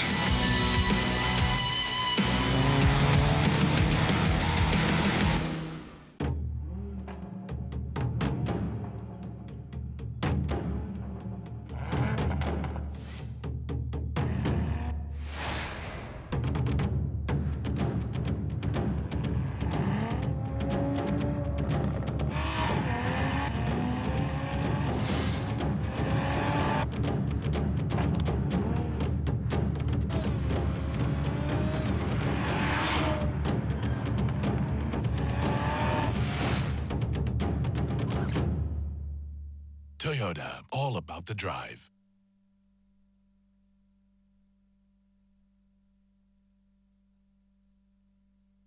Welcome back to the Toyota Gazoo Racing Vios Challenge Season 4. My name is Nick. Alongside with me is Matthews, and we will be your commentary team for today. I'm really looking forward to that. So, Nick, how are you doing so far? I'm doing pretty great. It's a wonderful time to be here to listen to the roaring of the engines. However, we won't be hearing the roaring of the crowd because for those of you who are watching at home, we are going to be following strict SOP guidelines that have been dictated by the government to ensure a very safe and secure place for all of people involved in this show. In all of that that's coming in, we want to also tell to you guys that Toyota Gazoo Racing Festival is brought to you by Toyo Tires, Denso, and Toyota Racing Development, as well as NK, Drive Energy Drink, and Motis. Yeah, so I guess early on we already done with the super sporting qualifying as we are now going into the rookie class, man. Yeah, rookie classes. A lot of young bloods here. Some of these gentlemen barely old enough to vote. Yeah, I mean, like, have a look on the 16 years old sensation there, Mika Hakimi. He's basically the boy to watch there, of course. And let's see if he's able to top a good timing. Well, for those of you who want to know, these are our rookies, our very own Motorsports Future of Malaysia. About 200 plus laps to their name after completing their racing school, and they are not only out here to prove the pace and of course show their racecraft, they will also share the same track with the professional racers of the super sporting class. Some of them sim racers that have made the transition from esports to the real life tracks are like Mika and Naqib, who are looking to be the heroes of their respective classes, and most importantly, they are living the dream that many teenagers and kids out there are living, to be able to bring sim racing technicality into the real track. Yep, this is the time where they have the real feel, Nick. Definitely, definitely. Another thing to highlight is also Amir Putra. Both of them will be putting their karting pedigree on display as they challenge for the win, because both these two gentlemen here, very young gentlemen indeed, have tons of experience with go-karting. Go-karting, yeah, I mean, that plays a big vital role for all of these rookie races. So, ladies and gentlemen, we are down here in Sepang International Circuit as we are underway for the rookie class qualification. Yep, it is going to be a very interesting one indeed here. We've also got some really interesting players up for, they are looking to not only show themselves up in the rookie class, but they also want to try to beat some of the super sporting class times. So very I mean, that's going to be challenging, man. That's going to be challenging there, because we do have details there yesterday that some of the rookie races were much faster than the super sporting races. So this is going to give a little bit of age or an advantage for them, but then on the other side, experience speaks bigger. So I believe that the super sporting class is going to get a little bit of a challenge on this. Well, what's really interesting to note is a lot of these rookie class players right now, racers, are going to be going for their official qualifying. About 27 minutes of time is left. But as far as I see, it is going to be Mika Hakimi with one of the best times. Amir Harris in second position, and then third it was Naqib, if I'm not mistaken. Yeah, Naqib there. I mean, he basically translated from all the way from e-racing, of course, and he got into the real track. Mika Hakimi is another man to watch. Well, there you go. A look on the timing, of course. Naqib Aslan with 1.26.389 on the back there. We are coming with Amir Harris, Juan He, Putra Adam, Troy Eman, and also Mika Hakimi. Yep, all these numbers here. Very good numbers being put in by Naqib Aslan in a car number 17, holding a first position, holding pole position here, with a beautiful time of 1 minute and 26. I think those kind of times are enough to give a run for the money for the ones in super sporting class. Yeah, so basically a little bit of information on the T4 and also T8. There's a track limit there, so if any of the races go a little bit wider off the track, then there is going to be certain consequences they need to face there, man. Yes, there is going to be a lot of consequences for them if they are going to actually come into this. They have to be very aware of the technicalities of the match, of the circuit, and I think that is going to definitely play into the idea that these young men are not only looking towards holding on towards their spots, but they also want to be consistent across the board here. Because whenever you want to be racing, it's all about the consistency of the timing. Yep, of course there. So on P4 we see Amir Harris taking the straight line all the way to T1 and also T2. Let's see if he's able to get the timing he wants there. So far we have the best timing for Amir Harris is at 1.26.473, followed by on P3 it's Juan He with 1.26.674. How about on P4 all the way to P6? P4, Juan He drops down though, and Mika Hakimi was able to take away. Putra Adam is going to be on 5th spot, whereas Troy Eman on 6th spot. What I'm really also interested to highlight here, Matthews, is the fact that we are not going to be riding on the full Sepang International Circuit. We are going to be using the North track only, a bit shorter with a total of 9 turns. But there is a lot of technicality here because turns 1 to 2, the chicanes, very tight indeed, and it can actually prove detrimental to a lot of these newer drivers with less experience. Exactly, so there you go, a look on Mika Hakimi. He has 2 F1 world champions in his name there, Mika Häkkinen and also Kimi Räikkönen. Yep. What a name, man. Yep, and that's definitely a play on Mika Häkkinen and Kimi Räikkönen for sure. So we do see that there is going to be a lot of hopes as well as confidence brimming in Mika Hakimi. I mean, let's not forget, he's only 16 years old. So with 16 years old, his experience on the track right now is going to play a big role for him as he grows further in his career, of course. Well, definitely Mika Hakimi already has a big head start. Most of these drivers that are involved in the Toyota Gazoo Racing Festival were only able to get as much track time only when they get on the track. So Mika Hakimi, with his young age and of course so much prospects in front of him, definitely going to be enjoying it. 1 minute and 26.578. Mika His Hakimi best timing, now, yeah, but then his timing. 1.28, which is the last lap, of course, was not the ideal for Mika Hakimi. But he dropped all the way from P6 and he went all the way to P3. That's very amazing from him. But Amir Harris is still on the P2 and P1. It's Nakib Aslan. Well, what's really interesting is that when we look at positions 1 to 4, it is going to be 1.26 overall. Oh, look at this. Car number 73, which is none other than Juan He with track limits at turn 8, time deleted.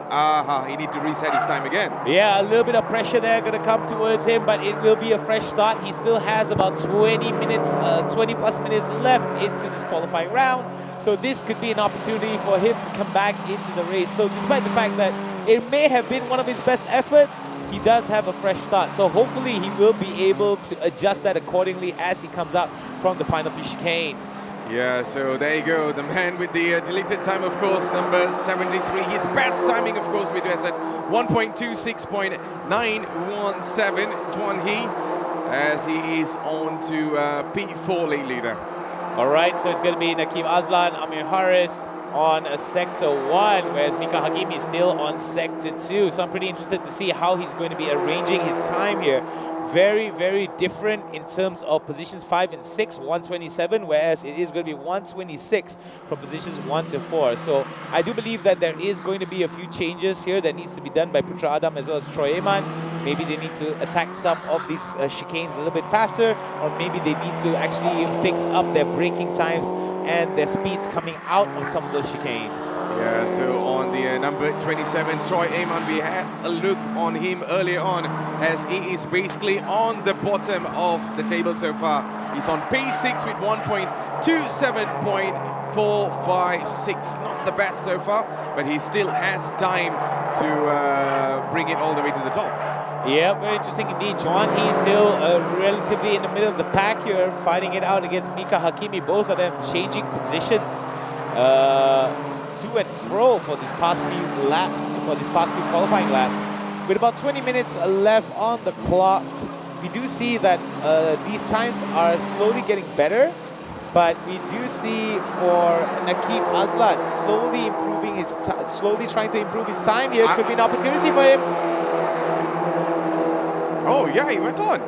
That is fastest. That's 1.26.012. Early on, it was a little bit difference there, but he is on the top there. But of course, man, this guy is basically above Mark Darwin on the practice. The official result of the practice there, Mark Darwin clocked at 1.26.615, and he was 1.26.614. This is the thing that we were all talking about earlier on, that the rookie is much faster than the super sporting class.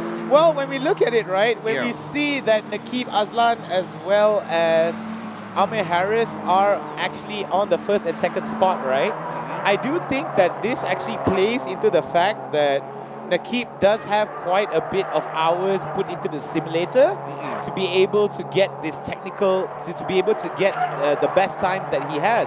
Amir Harris as well, not too far behind, definitely showing his go-karting pedigree here with second spot in terms of their overall times. But let's take a look here. Naqib Azlan as well as Amir Harris could be an opportunity for them to change here. Very big difference here. I mean, it doesn't look like much of a difference when you look at it from with the naked eye, but the times are very, very revealing indeed. 1.26012 to 1.26473 between Naqib Azlan and Amir Harris. Yeah, so Naqib Azlan, of course, is not the fastest yet because Mark Darwin clocked at 1.25.5 early on the official qualifyings there, but Naqib is basically above Tengku Jan's timing early on. So this kid is basically a golden boy to watch, man. Definitely a golden boy to watch here, showing his capabilities. But we do have to say that Mika and Naqib, as well as Amir and Putra, still holding on towards some top spots here. But I still think that Azlan as well as Harris still holding on towards positions first and second. And it just goes to show that the sim racing knowledge, if you're able to practically put it to practice within the track, you're definitely going to enjoy pole position. Yep, so we still have 18 minutes left on the rookie class official qualifying. Ladies and gentlemen, you're basically watching Toyota Gazoo Racing Vios Challenge Season 4 as we're underway for the rookie class qualification. So on board we have Amir Harris. He's basically on P2 so far. Yeah, he's just few seconds away from Mika Hakimi on the top. Then Mika Hakimi is on P3, but they basically need a lot of better finishing than the rest to beat Naqib Azlan's timing. Yep, so there is going to be a very interesting one here. Naqib Azlan in the pit. Seems that he's going to be exchanging some words with his pit crew. Within the rookie classes, still has the best time of 1:26.012 of a second here. We do see that Amir Harris is joining him inside the pit as well as Juan He, Mika Hakimi, Putra Adam, as well as Troy Eman still in the game. They might actually go back into the pit after this, change the tires, or at least get some of the technical inefficiencies out of the way. Yeah, maybe a fun fact there for Naqib Azlan, of course. Maybe he would have practiced this on his game, of course, which is R Factor 2, where they have the knot loop of Sepang, and that is one of the reasons why he's pretty comfortable once he got into the car, man. Yeah, definitely going to be something that they want to actually consider here. We do see Putra Adam right now. 48 seconds, 50 seconds here before heading into Sector 2. Yes, of course. And on to Sector 1, we see Mika Hakimi there with 36.5. That's quite fast if you ask me that. Yeah, it is going to be a very, very fast one here, but we do have to also take into account that a majority of the players, of the racers in the rookie class are going to be pretty much confirmed at 126. If someone's able to get 125, that would definitely push them, catapult them towards the pole position. No, I think 125 was set by Mark Darwin, man. It's quite hard to beat. If they got what it takes, they'll definitely beat the timing. So there you go. On board we have number 25. Early on, we know who that man is, of course. Yeah, Putra Adam. Mika Hakimi there, a look on him as well, where he is on P3 so far, Nick. Yep, position number 3 here. Mika Hakimi slowly but surely taking down Juan He, taking away that 4th spot away from him, and will be able to hold on to the top 3 spot. Only 6 players here for this rookies class. Remember, these are all young gentlemen indeed. Malaysia's very own future of motorsports here. About 200 laps for each of them. And all of them definitely coming out of racing school. Feels like it's graduation day for a lot of them. I mean, like talking about timing them, and of course, in this track, Sepang International Circuit, we have the fastest set by Sebastian Vettel. Yes. Yeah, back in 2017. Those of you who are basically on the F1 enthusiasts will definitely know that this man won more Grand Prix than any other F1 races. It's basically a home there. Yep, Sebastian Vettel there, definitely going to be one of those names to beat for the full track. But the fastest lap thus far for TGR, William Ho, 1:26.692 of a second. But we have to compare it to Mark Darwin though, with about 1:26.682. And Nakib Aslan with 1:26.614 for the North track. So it did take a very, very big, substantial amount of preparation for them to be here. I did manage to speak to some of the racers. A lot of them actually were voicing out their frustration of not being able to go back into the racetrack because of the MCO, the movement control order, and a lot of the gyms were closed. So a lot of these racers were actually very much frustrated, venting out a little bit of frustration, you know, while exchanging, saying that, oh, it was just really tough to be able to just prepare for this. But I think one of the biggest things that they were saying was literally that we're just happy to be here. We're just happy to race, even though a lot of them. I was speaking to, I think, Wani Hasrita previously, and she was saying to me that they had a downtime of about a year and 2 months from their season 3 graduation day. Ooh, so okay. that's a really, really, really long time for them to be idle and away from the track. So you can always expect the same kind of problems to be plaguing a lot of the rookie classes as well, because a lot of them are young, a lot of them have school, but I guess with the movement control order and what's been happening recently, right, there's a lot of changes and a lot of logistical challenges that come into play. Yeah, correct. I mean, like you were there in season 3, man. Talk us through a little bit on the season 3. Yeah, season 3 was a little bit interesting here. I was able to do some of the stuff in Penang. We were able to have the one in KL. And I feel that there was a lot of opportunities for a lot of the newer participants to show their mettle, especially at Batu Kawan as well as the one at TUDM, if I'm not mistaken. So it was what I felt was the biggest thing was the amount of fun and I guess the amount of engagement our racers had with the crowd. With this happening now, I feel like it's just it's great to hear the roar of engines, but the silence of the stands is very, very much something that we're not very familiar with. Yeah, I think maybe once the entire pandemic is over, then we would definitely be filling all the seats. Yep. Yeah, I'm pretty sure. We need that. It's been a long, long time there, of course. So there you go. A look on the number 4, Ame. Yeah, Ame Haris. He's on to P2, and his best timing there, of course, is 1.26.473. Let's see if he's able to beat that. There you go. He's on to, as he comes down the downhill of turn number 4 there, man. Yeah, big ones here. Remember, ladies and gents, we are all about the drive here, and it's all about the history of Toyota and motorsports. 60 plus years culminates in Toyota Gazoo Racing Malaysia inviting all of these drivers over to the Sepang North track and to show their mettle. So it's definitely really, really builds up to the philosophy of Toyota's philosophy of roads build people and people build cars.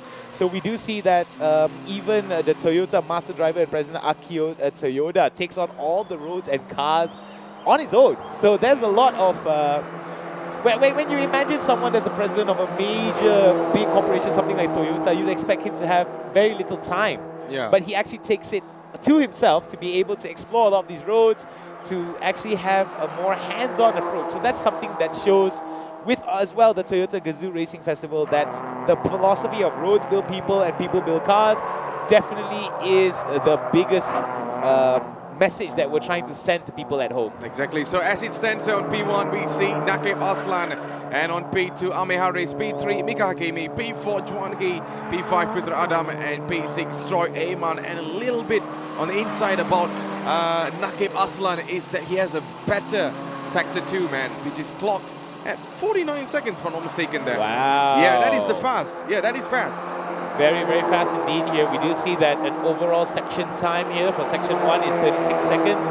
We do see a few exceptions here for Ame Haris slowing down in section 1 I mean, with 39. if Mika and Ame gets a good Sector 2, they would definitely get the spot for P1. Yeah, there could be an opportunity for them. However, we do see that the timing across the board here for Nakib Aslan is a lot better, coming out of sector 1, excuse me, with 36, and sector 2 with 50, and 39 for Ame Haris. No numbers here, no time recorded for him in sector 2.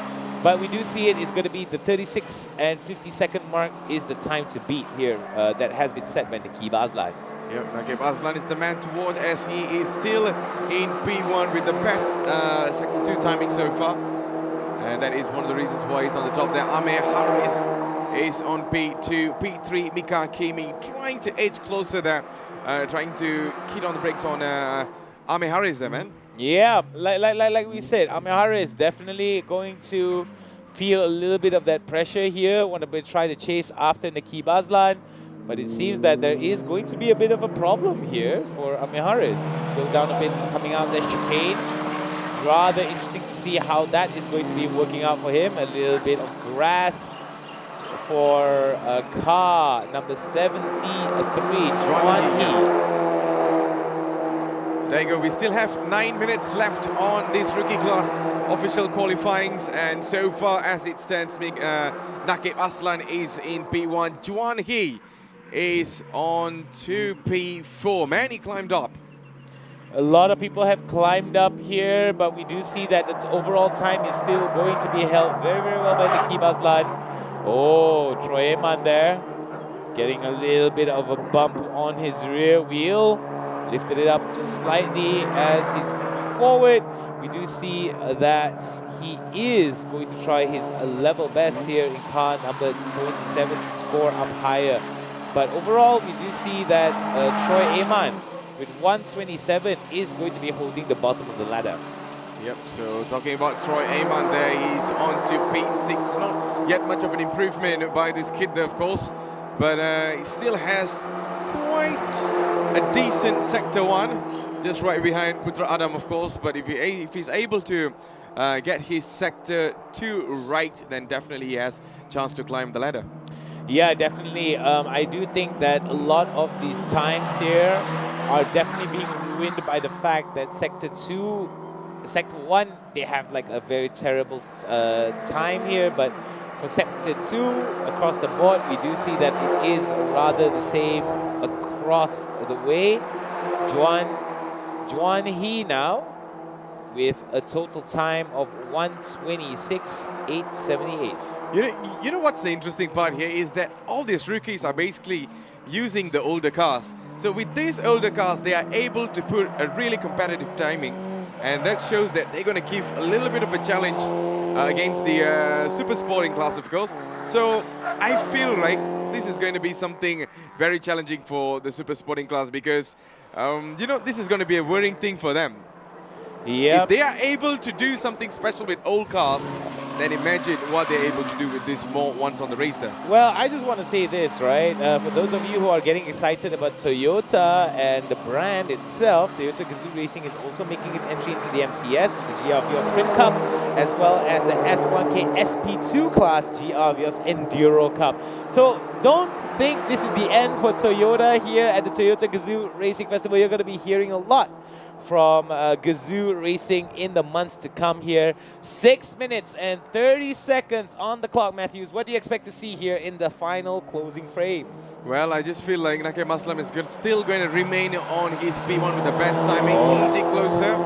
And on the other side, Ame Haris is on P2 with 1.26.473. I guess Mika Hakimi can do a little bit better on Sector 2 if he's able to top-notch, because his Sector 1 is much better than Ame Haris. It's just that his Sector 2 was not the best. I mean, basically, I had a chat with him yesterday, and he told me that, you know, his Sector 2 was not the ideal so far. And that is one of the reasons why he's on P3. But that's a decent thing for him so far. Yeah, I mean, closer and closer to his Nakib Aslan will be better than far away. So he has to count his blessings because he could be in a worse position. He could be in Troy Ayman's position, though. So a little bit of a skid and a slide I mean, Nick, let's not forget that the rookies will be racing with the Super Sporting class. Oh, yes. What are your thoughts on this? Like the rookies in the same track with the Super Sporting experienced drivers. I think it's great here. It gives a platform for a lot of these drivers to actually communicate with some professional drivers as well, get a little bit of advice as well as practical lessons. I'm not sure if they would be there for advisors, man. They are basically down for challenge, and I'm not sure if the veterans there are going to give any sorts of space for the rookies to overtake them. I totally agree with you, Matthews. I mean, there is a sense of pride. I did speak to a lot of the celebrities and stuff. While some of them were saying, "Oh, we're just having fun." Most of them. I mean, like the promotional, they are having fun. But Yeah. I'm not sure about these guys over here. Yeah, but that's the thing. Even the ones that are having fun, they have that urge. I still want to win. I still want to touch that podium. Yeah, tell me so about when that. you have that young blood, that fiery young blood inside you that wants to really, really win, you can really see that guys like Nakib Aslan, Amir Haris, Mika Hakimi, Johan Hee, Putra Adam, and Troy Ayman, not only here to get the experience, they're also here to win it out. So I'm really looking forward to seeing whether or not these times are going to be realized when all drivers for the rookie class are going to be present on the track. Yep, so there's only left with 4 minutes plus there, less than 4 minutes in another 13 seconds, of course, for the rookie class qualifying. Nakib Aslan still remains in P1 with the fastest timing, which is 1.26.012. None of the other racers have touched that so far in the rookie class. Yep, no one has touched the 0.12 mark like Nakib Aslan has done. Amir Haris, Mika Hakimi, Johan Hee, the only ones with 1.26. Putra Adam and Troy Ayman 1.27, just a second plus behind. Yep, so Nakib Aslan on the number 17. I'm not sure if you guys are basically his fans there. I'm pretty sure he is enjoying himself in that car, man. Definitely, we do see Nakib right now. As you can see from his portrait here, very much brimming with confidence, and is going to be holding on to it. Could be another opportunity for him to break a record here. 123, 124, 125, 126. It's over for Nakib Aslan here to try to break out the record for position number 1 in car number 17.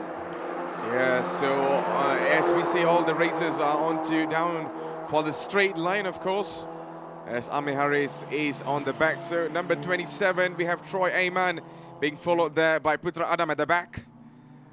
So this is going to be an interesting one here. Troy Ayman still very much struggling. He's still at the here. bottom there. He's still struggling a little bit to try to get back into this game. However, it seems that he has to make a few micro adjustments in terms of his drive style here. He only has 2 minutes plus to do it, and I think this could be a little bit too late here. But don't count out Troy Ayman yet, because he could actually steal it from behind when it's time to go down to the race. Yes, there you go. There you go. A look on the track, of course, as we're exiting into turn 9. They'll be going into, straight into the race there. I mean, straight into the pit. Yeah, the pit, actually. Yeah, This is very true. I got it wrong. I'm so sorry on that. No worries, no worries. It happens. I mean, it's quite a rarity to just see the North track being played. So Yeah. I guess it does play a little bit more towards... It does reward more people that have a lot of technicality or technical understanding of the track, especially the North track, because I think the Sepang full circuit is way more popular. But considering that North track is one of the more common hosts of races across Malaysia, it's always exciting to see that some of these players are actually trying their level best to keep it as real and as hot as it can get. Yeah, so on P1, we have Nakib Aslan, as we early on have a footage on him. And this time we have the number 12 there. No, that's not number 12, that's number 2, Mika Hakimi. I mean, we can see the flash of the sunlight. It looks like there's the number 1 there. But then it's number 2. It's Mika Hakimi that is on P3 so far with 1.26.578. I mean, nobody's able to touch Nakib Aslan's timing yet, man. His Sector 2 was so good, and he still remains on P1. I think his sector 2 was pretty alright, but I felt like he could have done a lot better. A lot of his timing here is still going to be maintaining at 126.012, whereas not too far behind him is going to be Amaris.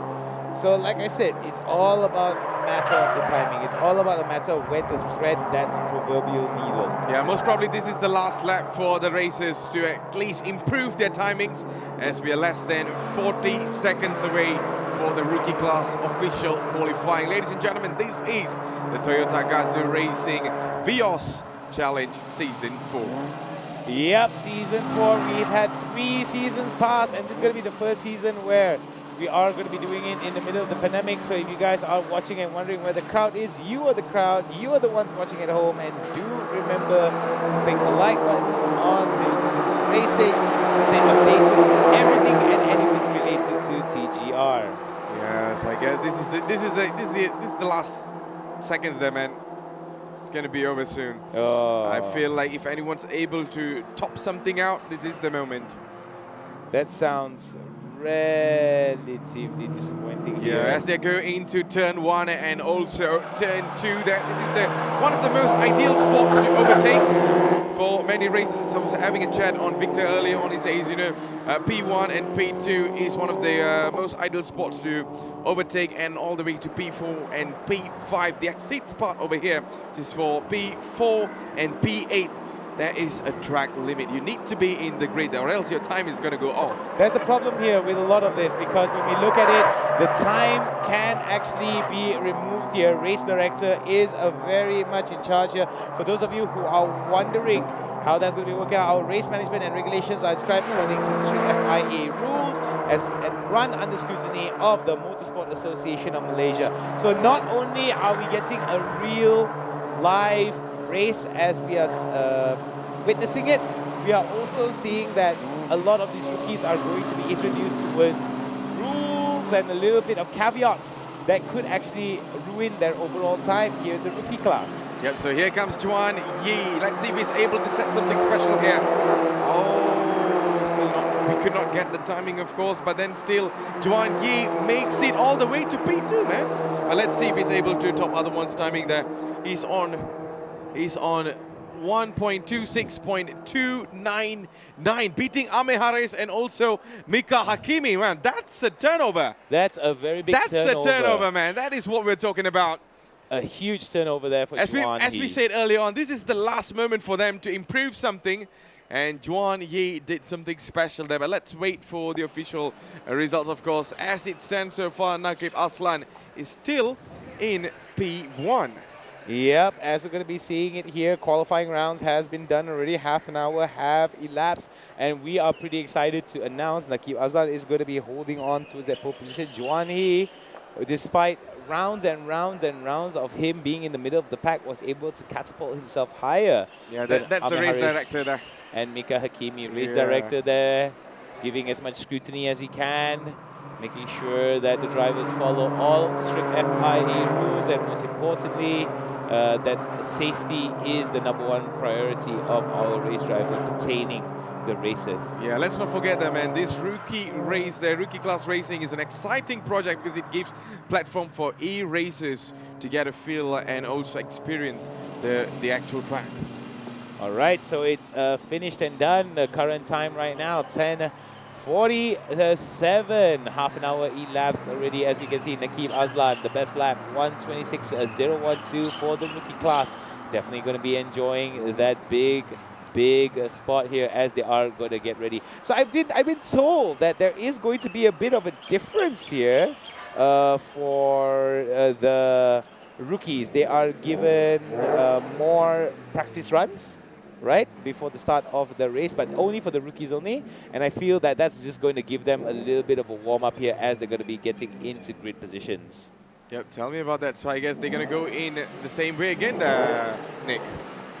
Yep, it's going to go in the same way again. Let us go, and away we go. Ladies and gentlemen, there is going to be a bit of a race here as we're going to be starting it out. But I think it is going to be mostly just a feeling out process for a lot of these drivers here. All of them very young, some of them not even old enough to take their driver's license.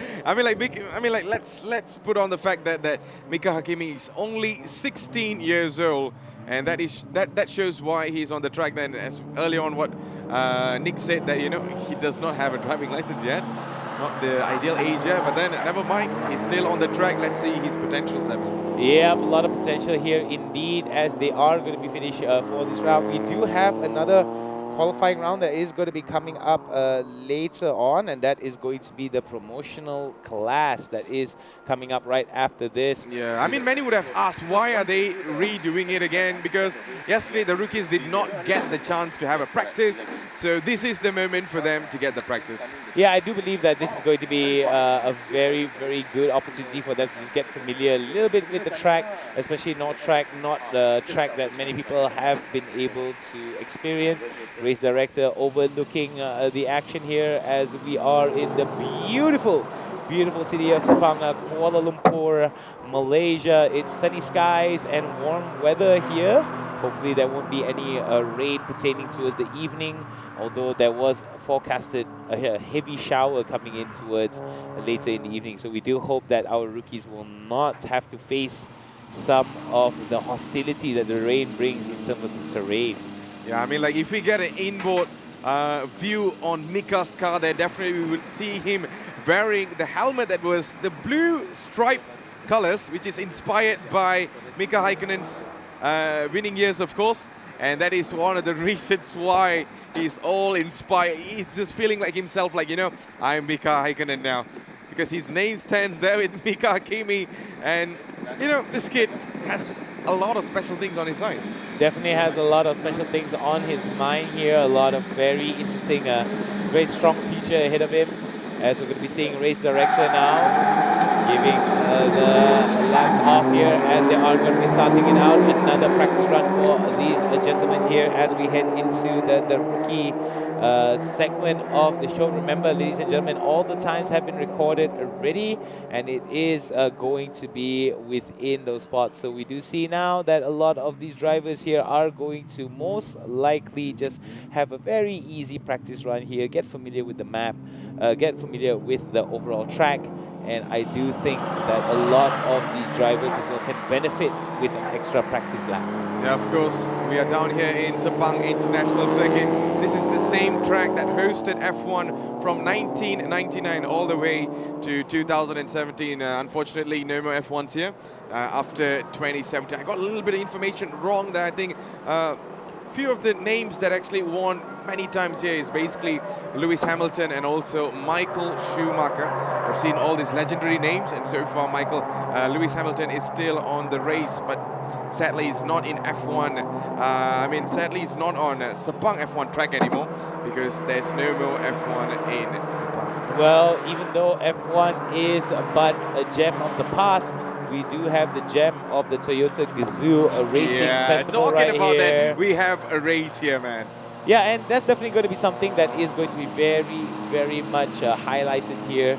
The young talents now coming back into the service road. They want to just basically get back into their preparation sites as we are going to be preparing for the promotional race that's coming up in a bit. As we do see it here, a lot of these drivers are very much ready to go. And with the times that have been stated here by Nakib Azlan, Juan Hee, Amir Haris and Mika Hakimi making up the top four, definitely going to be an interesting one indeed. 126.012, 126.299, 126.473, 126.578 for Nakib Azlan, Juan Hee, Amir Haris and Mika Hakimi respectively.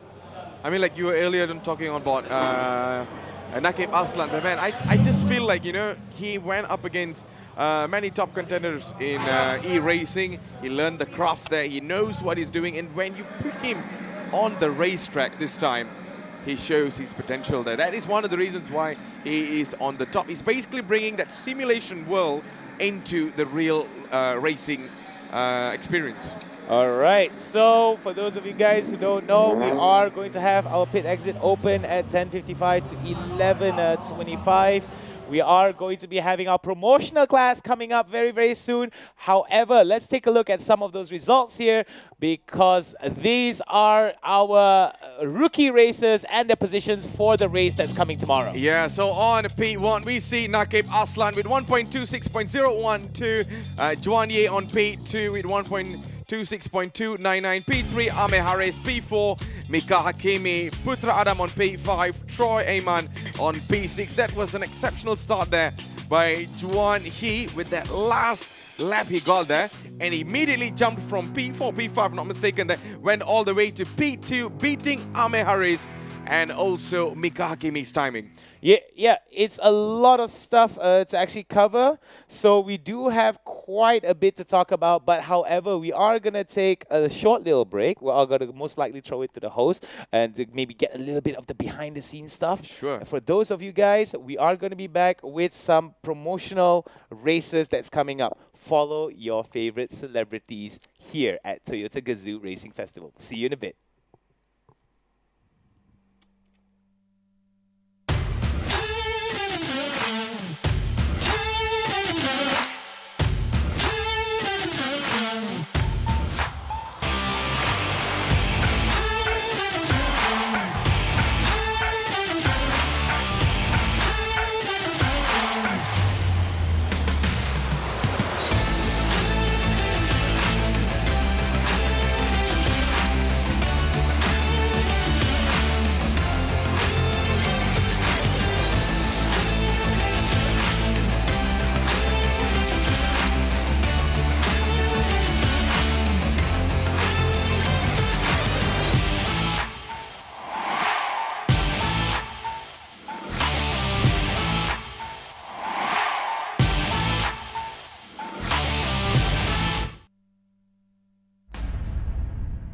It starts with a belief, a mission,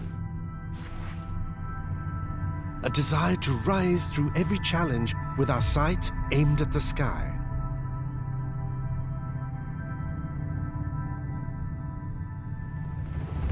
We're pushing the limits in the never-ending race towards ever better.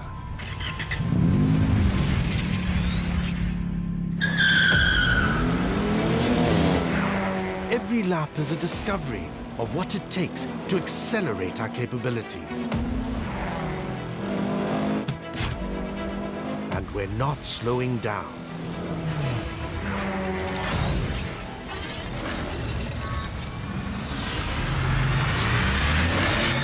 We evolve to satisfy that calling from within.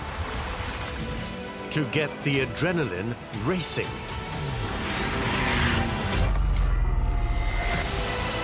To bring extraordinary to the everyday. Take on the exhilaration. New Vios GR Sport. Built to thrill.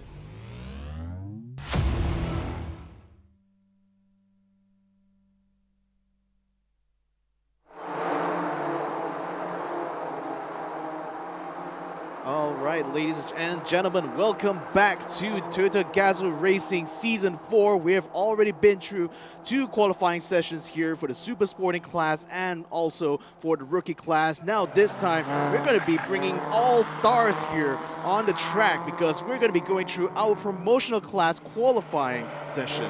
So we're going to be seeing all our celebrities here in our Promotional class taking to the track now, warming up their tires and making sure they can get into the fastest times here. So I'm going to try to go ahead and see what the official practice times have, practice results have been for these guys here, because the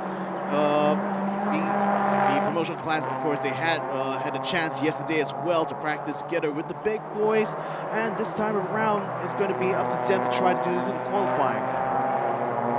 So coming in here, we got all our drivers now just trying to get their tires warmed up. We're seeing them coming through turns 5 and 6 now. Turns 7 and 8 will be coming up soon, and that will ensure if they can get a really good exit out of turn 8, perhaps they'll be able to start their flying lap really soon. Looks like a car number, can't quite see the car number there in front, but it seems to be slowing down a little bit, blocking the lane as it were. So it's like these guys coming through, they're going to be setting up their fastest, the flying laps real soon. Yeah, so I guess these are all the top names there. We have Shukri Yaya on P1, P2. I mean, like, we haven't got the timing. Oh, yeah, we do have the timing now, as they are just done with the first lap there, Victor.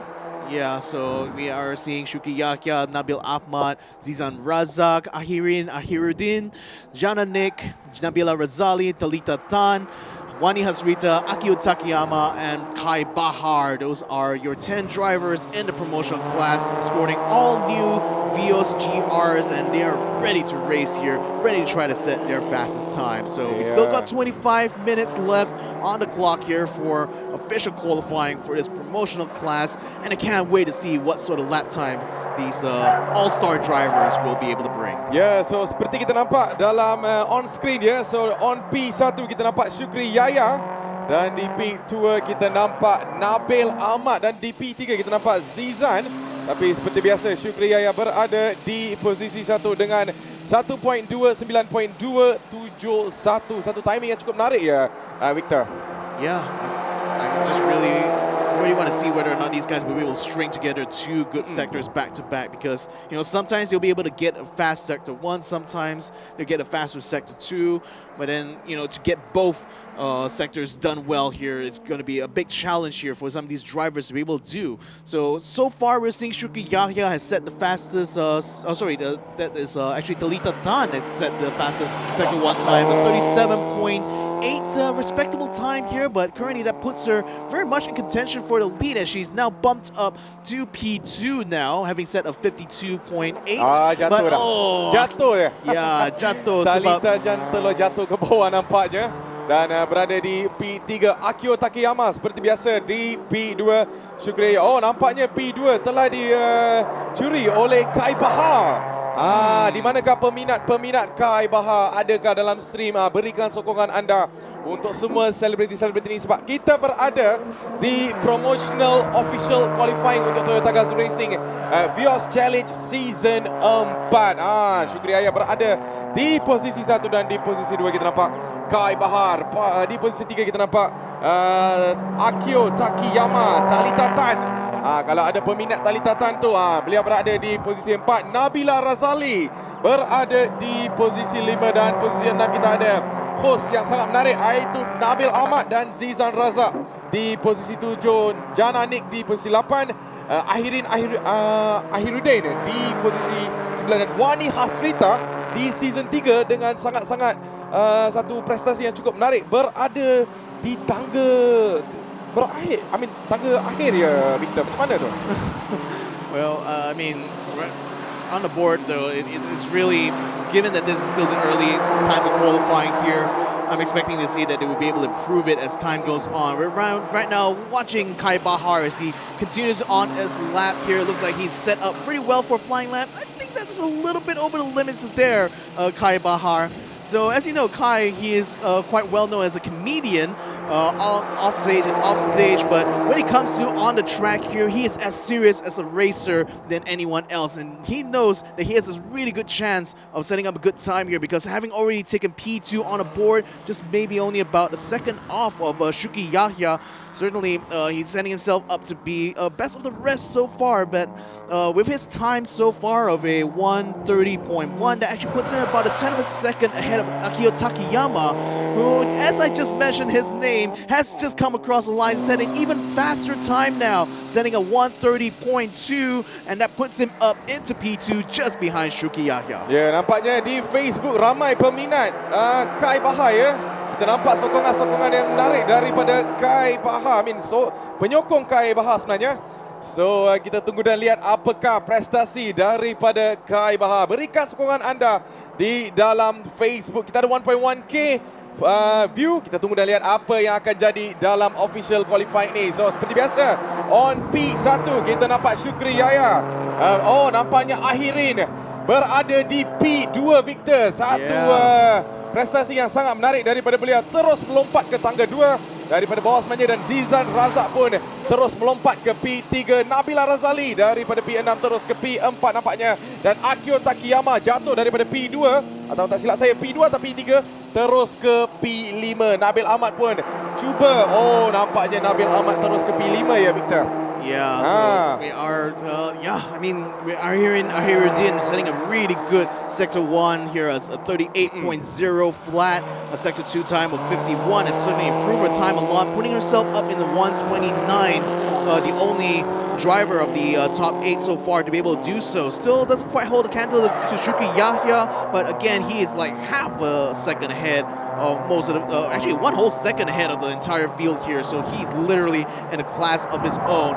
Riding right now with car number 83, this is Nabil Ahmad. He's looking to try and improve his time here. So far, his time is only good enough for P6, but being that he is in the 130s, is a very, very competitive time here, because Nabila Razali right now leads the 130s at a 130.1. Kai Bahar 130.2 is making it a really tight and competitive P3s all the way up to P6. So any sort of like extra improvements that any of these drivers here, from Nabila to Akio to Nabil Ahmad, if they can just find an extra 10th or 2, that will certainly propel them to P3 or maybe even P4. Nabila Razali has just come across the line, setting a time of 129.013, and that is good enough to beat Ahiruddin for P2.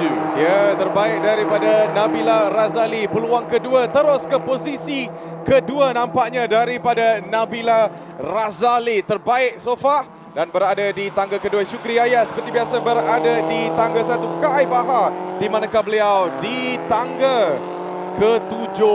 Nampaknya peminat-peminat Kai Bahar, sabarlah ya, kemungkinan kita akan nampak improvement daripada Kai Bahar tak lama lagi, sebab kita berada di official qualifying. Kita masih ada 19 minit dalam qualifying ini, so mereka ada cukup masa untuk berada ataupun to climb up the ladder lah so far. So nampaknya Ahirin so far berada di tangga ketiga. Apakah pendapat Victor dalam Ahirin punya racing craft so far? I mean, so far the time is really, really good. I mean, she's managed to find like an extra like edge or 2 perhaps in the second sector, and that's already put her in the 129. So currently with her together in that club here is Akio Takayama, of course, in P2, and Talita Tan just behind her by only a 10th of a second. Oh, that's gone completely wrong here for Nabila Razali, getting way wide out on turn 8. So she rejoins onto the track here safely, of course, but certainly that's going to put a damper in her attempt here to set a faster time. So she still sits in the 130.4, and maybe try to go a little bit better through turn 8. A little bit of a replay here so we can see, just so much understeer coming through turn 7, so there's no way she's going to be able to make that final corner. Takes to the grass, but fortunately is able to keep the car under control just enough to rejoin the track. Ya, nampaknya kesilapan daripada Nabila Razali, nampaknya jatuh ke bawah. Saya tidak tahu, berada di tangga ke-5 daripada tangga kedua terus ke tangga ke-5, iaitu Nabila Razali. Not the best daripada Nabila Razali, tapi tidak mengapa, kita masih ada masa. So Akio Takayama berada di P2, terus melompat sebenarnya daripada P5 tak silap saya, dan di P3 masih lagi Ahirin, dan di P4 Talita Tan, dan di P6 Nabil Ahmad. So on look nombor 83 tadi tu.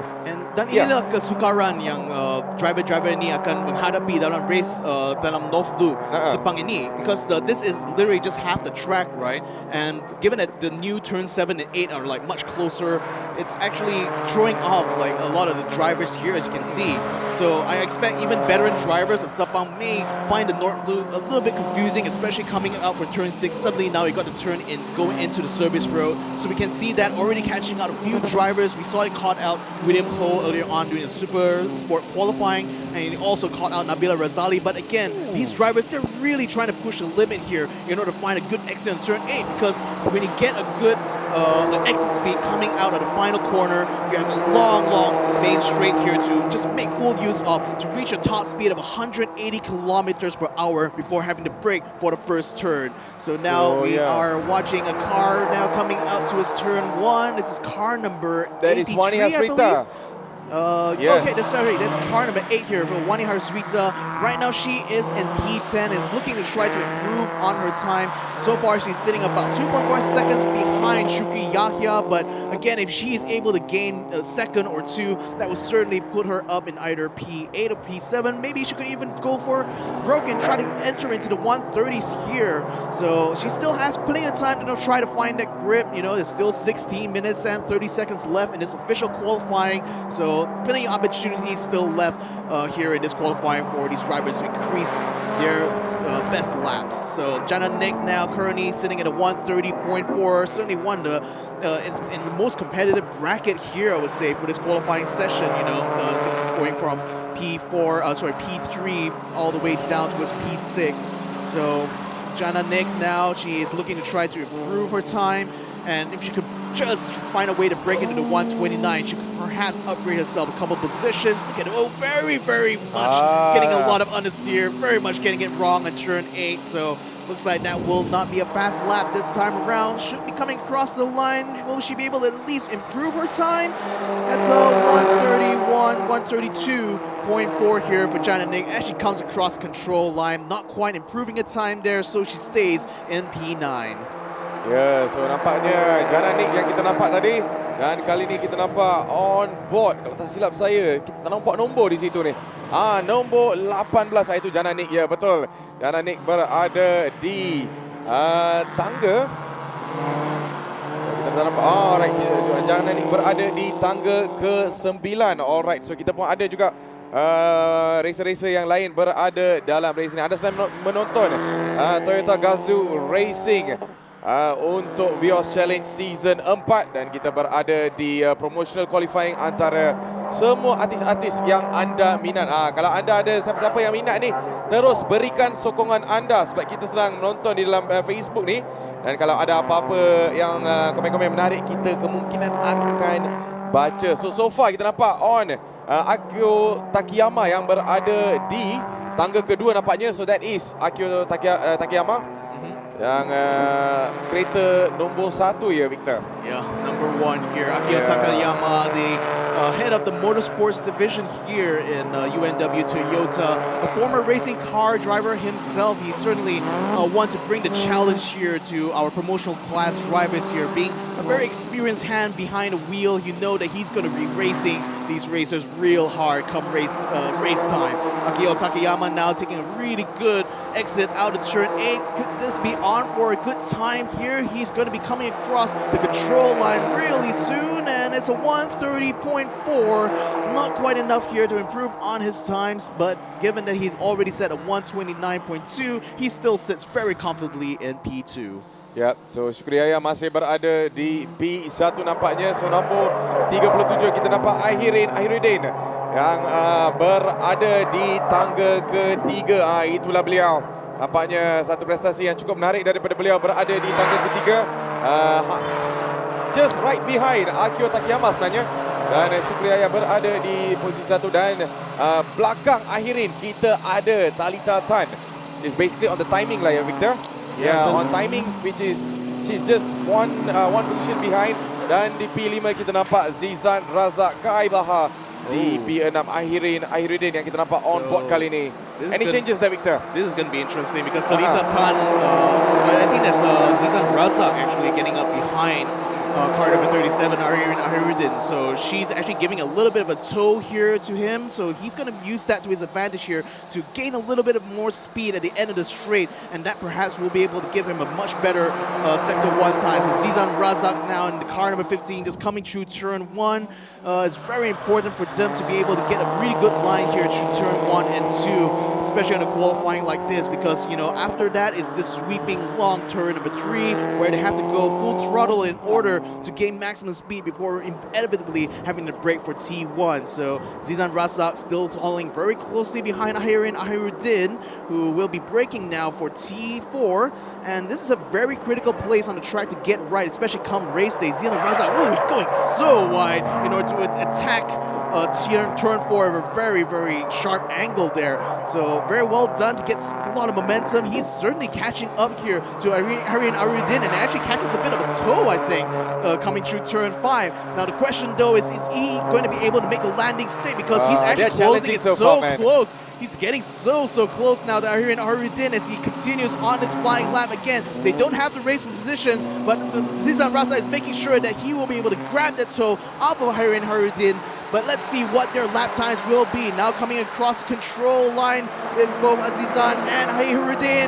What will this time be? It will be a 129.6. Very, very good here with Zizan Raza. That puts him all the way up into P2. Whereas for Ahirin Harudin, she still stays in P4 for now, having just set only a time of 130.2. Not the best of times there, but certainly she can go for another round. Ya, nampaknya satu prestasi yang sangat baik daripada Zizan Raza. Kita nampak juga tadi close up beliau melawan dengan Ahiruddin. Walaupun ini adalah qualifying saja, tapi tetap kita nampak Zizan Raza dengan improvement yang sangat drastik terus meletakkan beliau di dalam posisi kedua. Dan itu dia on board. Kita nampak Nabil. Di manakah peminat-peminat Nabil kalau ada dalam live stream ni, berikan sokongan anda. Sebab banyak ni saya tengok ni, ramai sokong Kai Bahar, betul tak? Tengok, every time saya buka Facebook ni ada je penyokong-penyokong daripada Kai Bahar ni. Di manakah penyokong-penyokong selebriti lain ni? Kita nak semua berikan sokongan anda sebab mereka sangat-sangat memerlukan sokongan anda. Dan kita tunggu dan lihat siapa yang akan dapat position yang sangat-sangat baik dalam kualifikasi ini. Sebab Syukri Yahya masih kekal berada di posisi 1 dan Zizan Raza dengan satu prestasi yang sangat-sangat baik terus melompat ke P2 dan Talita Tan di P3. Dan itu dia anda sedang nampak on screen, itu Nabil Ahmad yang berada di posisi 8. Nampaknya satu prestasi yang bukan sangat menarik daripada Nabil Ahmad, tapi kita kekal memberikan support untuk Nabil Ahmad. Kemungkinan kita masih ada 9 minit dalam official qualifying ini. Kalau dalam masa itu mereka ada peluang untuk improve timing mereka. Yeah, I mean, Nabil Ahmad certainly will want to try to find more improvements here. His best time so far is a 129.9. He comes across the line to only set a 130.2. So still struggling to try to find some extra time here in sector 1. Right now coming across here, it's car number 11 going way too wide here on turn 8. So I don't think he'll be able to set a fastest time here. That's Talita Tan right now coming across the line. But that still is only a 131. So still not blazing the timesheets here yet for Talita Tan, but perhaps the time will come soon because we still got 9 minutes in this official qualifying. Still enough time for these drivers to go for a pit and perhaps come up with a fresher set. But certainly for the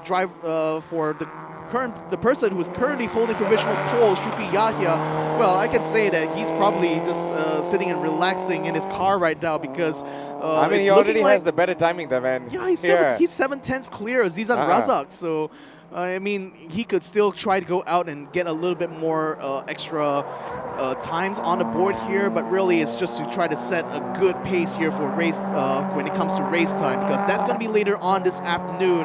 And with Shukri Yahya already having set a 127.9, that will certainly ensure that he will have the best place on the grid here come to the promotional race. So that will be later on this afternoon, ladies and gentlemen. So do be sure to check us out here on the Toyota Facebook page, because we'll be streaming the races on a separate post. So make sure you go ahead and like and follow the Toyota Gazoo Racing Malaysia page here so you stay notified when the races come up.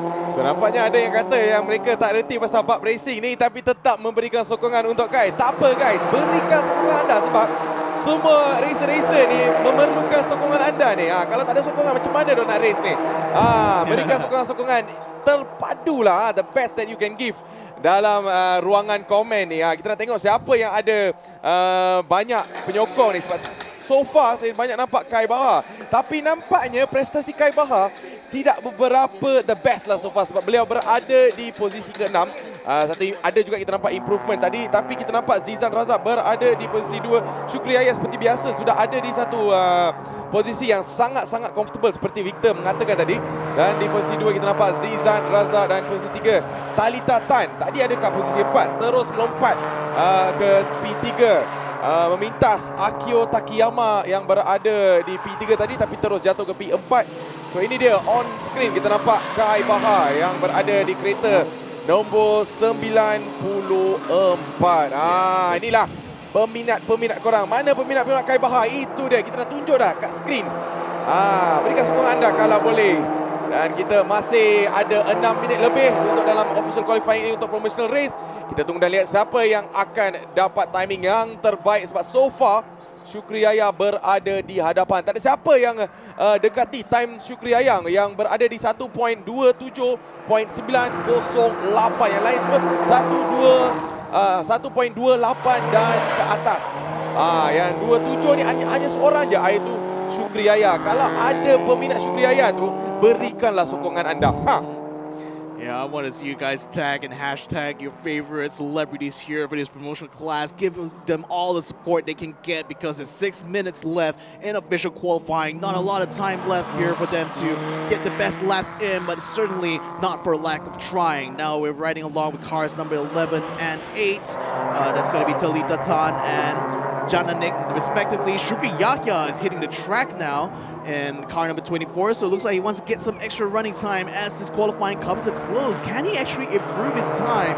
Technically, he does not need to, but it'll be a good idea for him to get at least a good baseline here so that he knows at least what kind of pace he can expect when it comes to the main race. Because again, even though you do qualify first, even though you take the first place on the grid, you still have to be the first car to come across the line here to win the race. Ya, so itu dia on screen kita nampak itu Syukri Yaya yang berada di tangga ke Syukri Yaya. Tangga ke, sektor beliau 37.293. Siapa tu, Victor? That is Syukri Yaya. So sektor satu beliau sangat-sangat terbaik sebenarnya. Dan kita tunggu dan lihat mampukah sektor kedua beliau dapat improve sebenarnya. Sebab beliau berada di posisi nombor 1. Nampaknya banyak peminat Kai Bahar ni, Victor. Macam mana ni?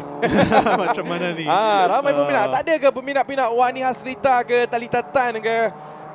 Sebab kita ada kan? Ada. Kemungkinan Victor ni pun peminat Wani Hasrita, kalau tak silap saya lah.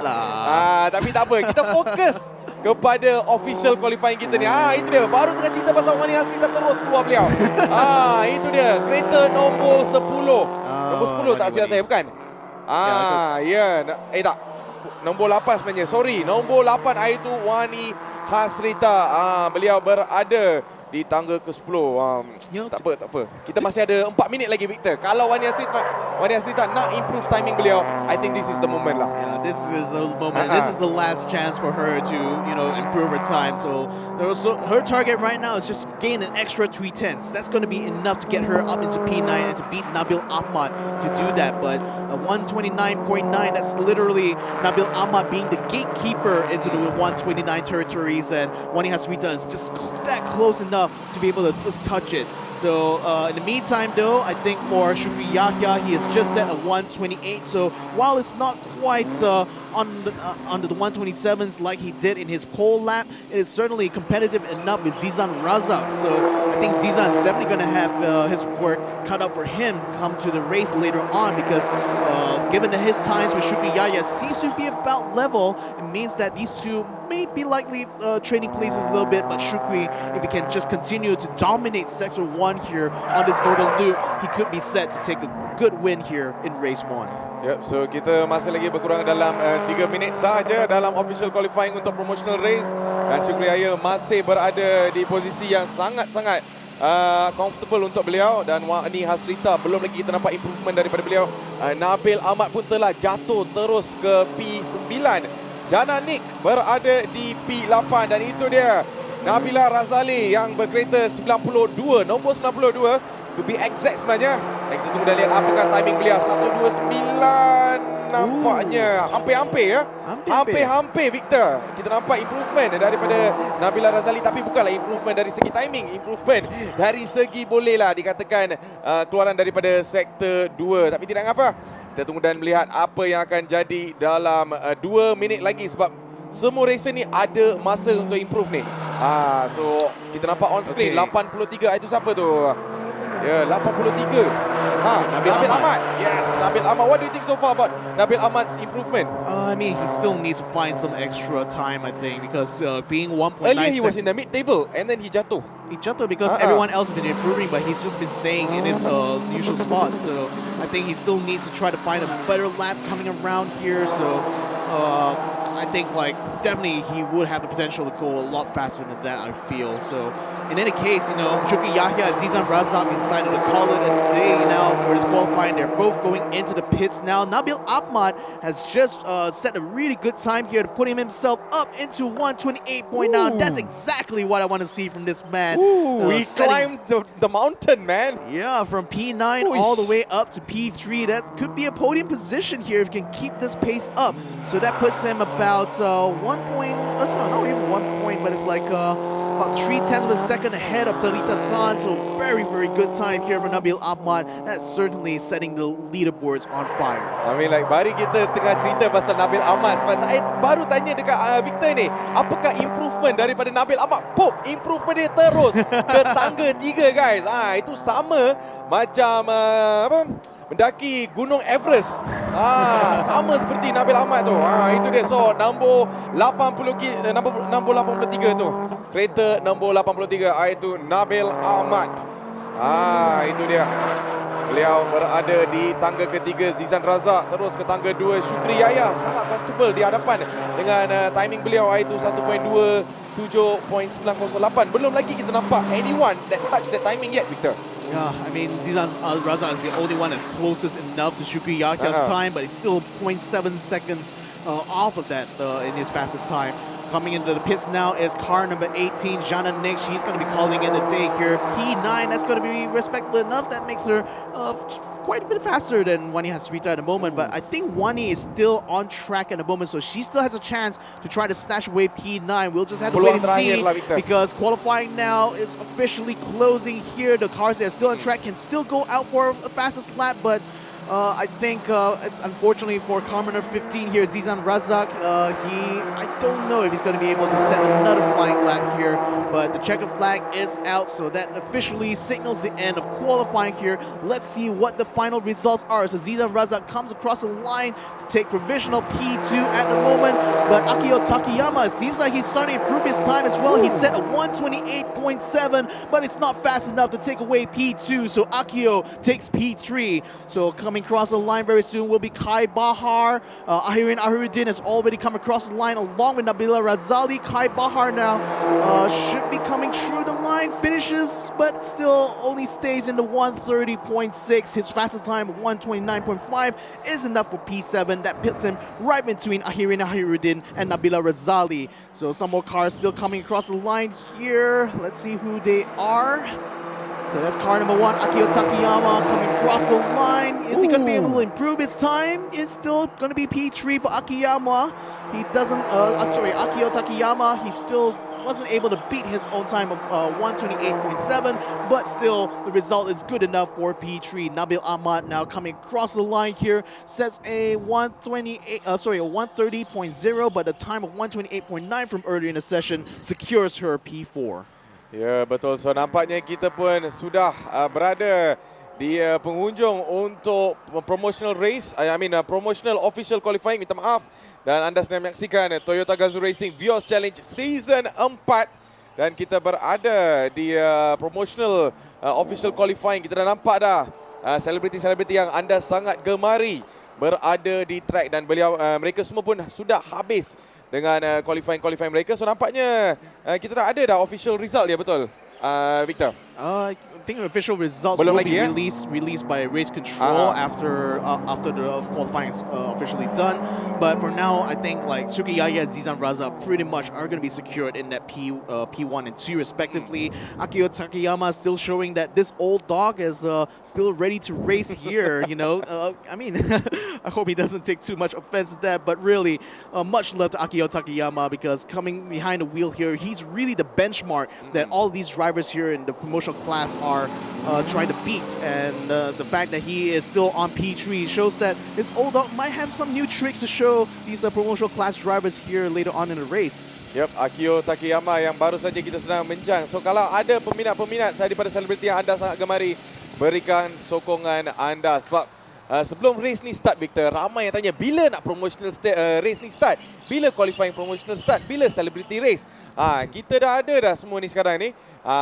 Ini it is all down to korang lah nak berikan sokongan macam mana sebab banyak kita nampak peminat-peminat Kai Bahar ada, Zizan ada, Nabil Ahmad ada, tapi nampaknya mereka pun sudah dapat your support di dalam ruangan komen di dalam Facebook ni. So nampaknya kita akan keluarkan official result tak lama lagi. So once dah keluar, kita akan tunjukkan siapa yang berada di pole position dan all the way to P9. Kita tunggu dan lihat siapa yang akan. Alright, so nampaknya sudah pun keluar official result. So di P pertama kita nampak Syukri Yahya dengan timing 1.27.908 dan di P2 kita nampak Zizan Razak, P3 kita nampak Akio Takayama, P4 kita nampak Nabil Ahmad sebenarnya dan di P5 kita nampak Talita Tan, P6 kita nampak Hairudin dan di P7 kita nampak Kai Bahar.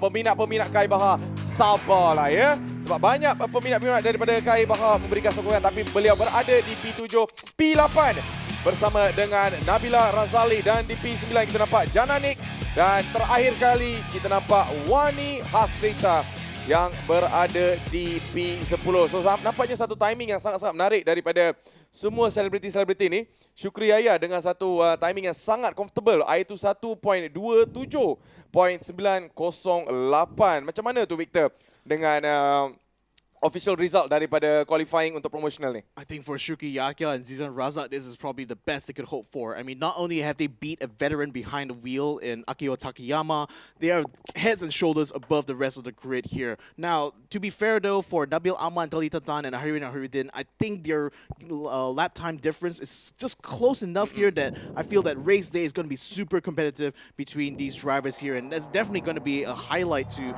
watch out later on because the race is going to be happening later on at 3:35. So make sure you guys tune in for stream 2 if you want to catch your favorite drivers here on track here racing in the first race of this season of the Toyota Vios Challenge. We did see some trills and some spills here because Nabil Razali had went off the road there in turn 8. A very challenging place for some of these drivers here, certainly, especially in the qualifying session where you're always focused on trying to push the limits. Sometimes the limits just pushes you instead. So, betul. Sebab kita nak pergi dengan laju, tapi kita kena tahu racecraft ni sangat penting.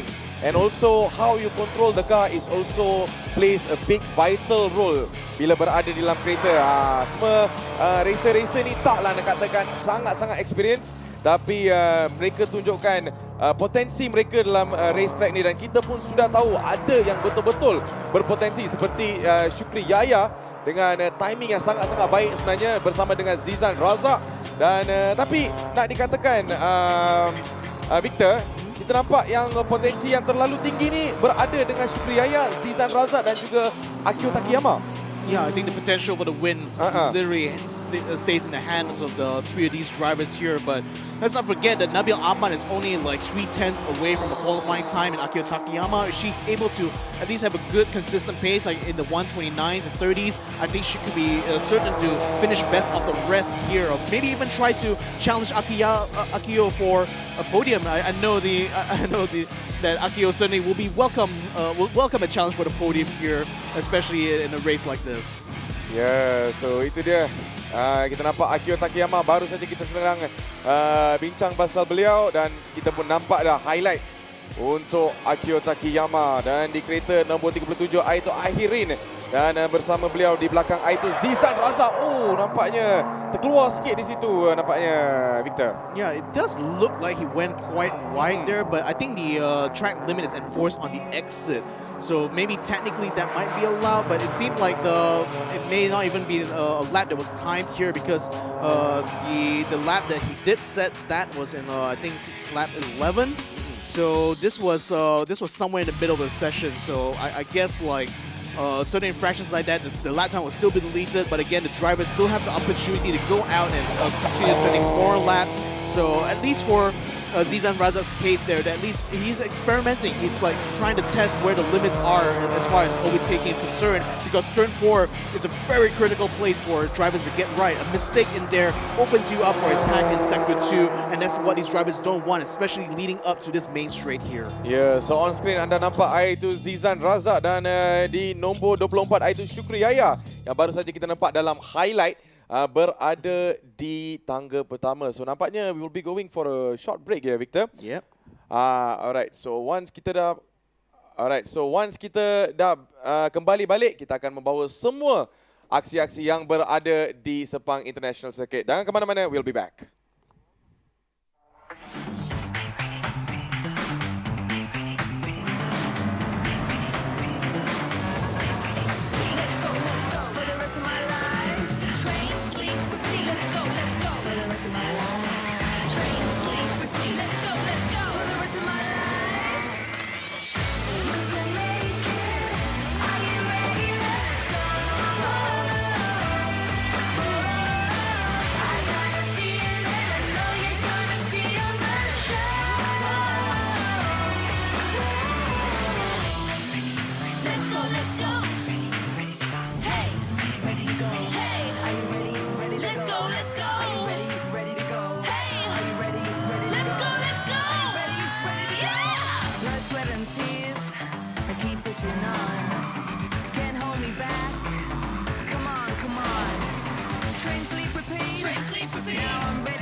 Toyota, all about the drive.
And welcome back, ladies and gentlemen, boys and girls, to the Toyota Gazoo Racing Vios Challenge Season 4. I am Nick Harris. Alongside with me is Victor, and we are going to be your commentary team for today for this sporting class. 19 races on the grid, Victor. Yeah, that's a lot of races. I mean, this is probably the most stacked grid out of all the different classes here in this season of the Toyota Gazoo Racing Vios Challenge. And I'm really excited because there's a lot of things to talk about here. Not only are we getting a lot of returning names here like Won Ching Eek, Tom Goh, Adam Khalid, Haji Suda Mustafa Sahilihin, Tatu Ken Fu. We've also got a new driver joining in the sporting class, which is Sean Lee. Now, Sean Lee, if you remember, he was the breakout star from the promotional class from Season 3, and it's great to see that now he finally has a chance to race against the big boys. But this does mean that the challenge is going to be much stronger here to Sean Lee, and I really want to see what he's going to be capable of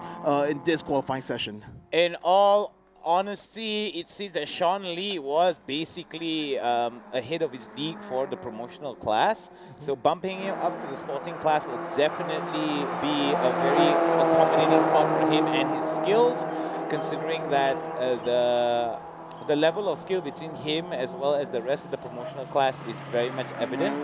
So him being in this in the sporting class will definitely give him a chance to highlight his capabilities as well as the technical knowledge that he has accrued over the past few seasons that he has been involved here at the Toyota Gazoo Racing Vios Challenge. Yeah, racing for the Haiwa racing team is Wong Chin Eek there in car number 5 as he's going to be rounding around the track here.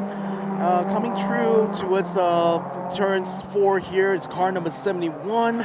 That I believe is Ricky Tan from Saksama Motorsports. Car number 93, that's Danny's Erng, and he's driving in as a privateer here, probably owns the car himself.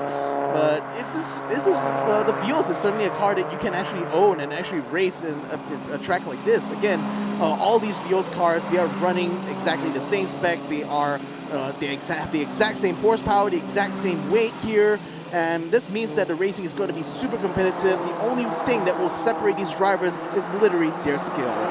Yeah, what's really important to note here as well is the fact that a lot of these drivers are not only very much aware of what they have to do here for the qualifying, but they're also very much concerned about the amount of drivers that are going to be on the track. So I do believe that 19 drivers in a track can be rather hectic and rather chaotic for a lot of these drivers, especially with someone like Sean Lee that is making the jump from promotional to sporting. I do believe that there is going to be a lot of intimidating presence in the sporting class. We've got names such as Eric Yong, Dato' Ken Fu, Haji Sultan, Adam Khalid, Amirul Haikal, Bradley Benedict Anthony, amongst other names that were very much the highlights of our last few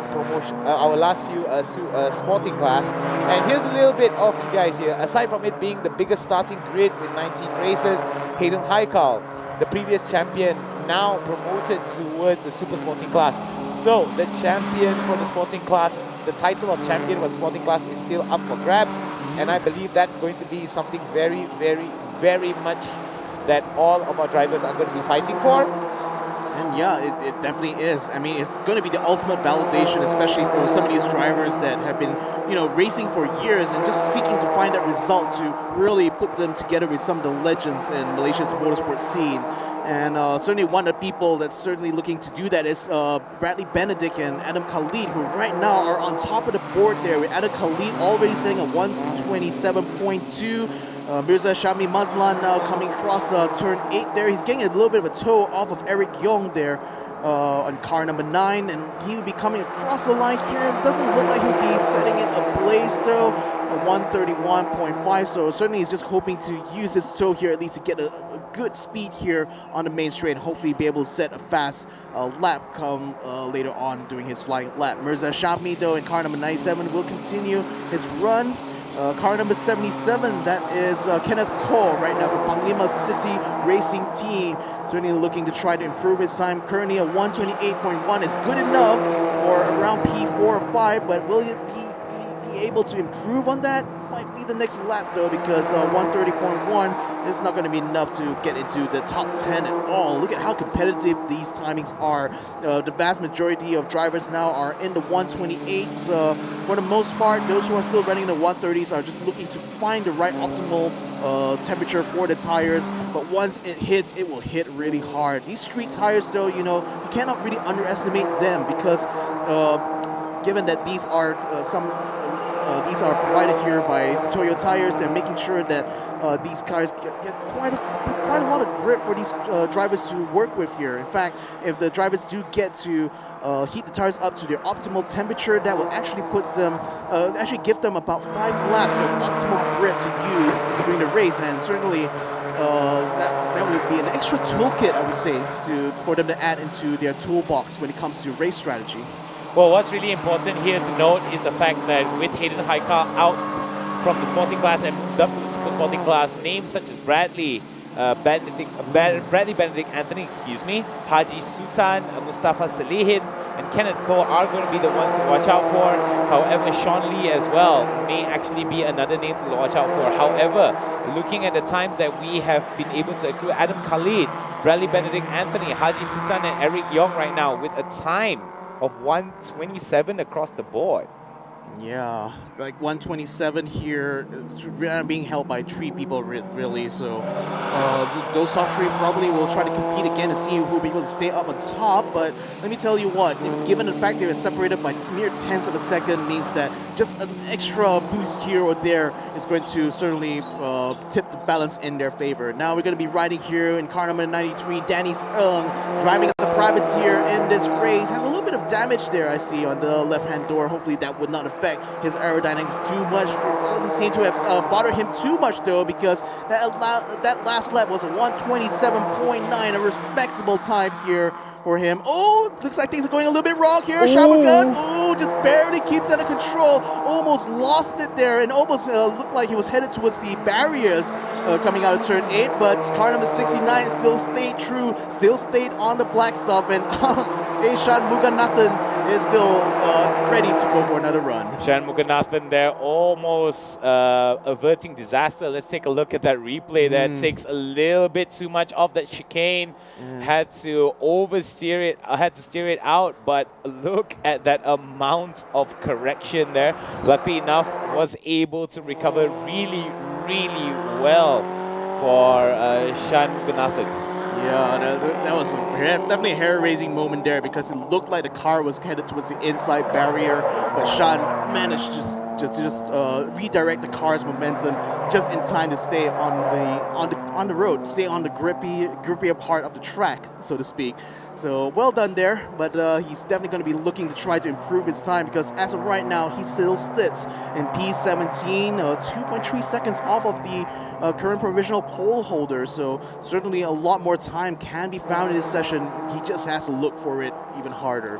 So Tarmei Tahang, driving for the M7 Japan project team here in car number 70. Really beautiful looking car there. I love the green highlights coming off the spoilers and such. Very colorful car here is number 12. That's Haji Sultan Mustafa, and he's coming around towards turn 5 so far. He currently is sitting P3 on the board. His sector 1 time does not look too fast. I mean, it's still a 37.3.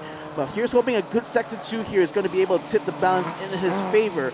Now entering a service road, tackling turn 7, good control there, keeping the slide under control, respecting the track limits here on turn 8. He seems pretty set to try to set a good time here. So let's see what he does. Coming across the line now, that is a 1:27.9, very respectable, but unfortunately not quite fast enough to hold up a challenge here, because Sean Lee has just qualified himself into P3 with a really fast time of a 1:27.4. That is like, wow, 0.078 faster than Haji Sultan. What's really important to note here, Sean Lee definitely showing no intimidation or no fear here, being able to get at least one of those top 3 spots, and it goes to show that his talents are definitely something to look out for. Not only a talented beatboxer, but also a talented racer. We do see right now from the perspective, watching Lim Chun Beng, car number 68 from Team Focus Tetap with a total time of 1 minute 29 and 9/21 of a second. Far cry from, not too much of a far cry from his best time, but still a lot to work on. Yeah, it's definitely a lot to work on, especially in the class as competitive here in the sporting class. So Shan Muganathan, we're going to be leading a train of cars here as Sean Lee takes a tow here coming down the main straight. Following very closely behind him is car number 97. That's Mirza Shami, also seeking to try to take a tow. So big train of cars here. Sean, I hope you're going to be able to keep your car under control here as we come to turn 1.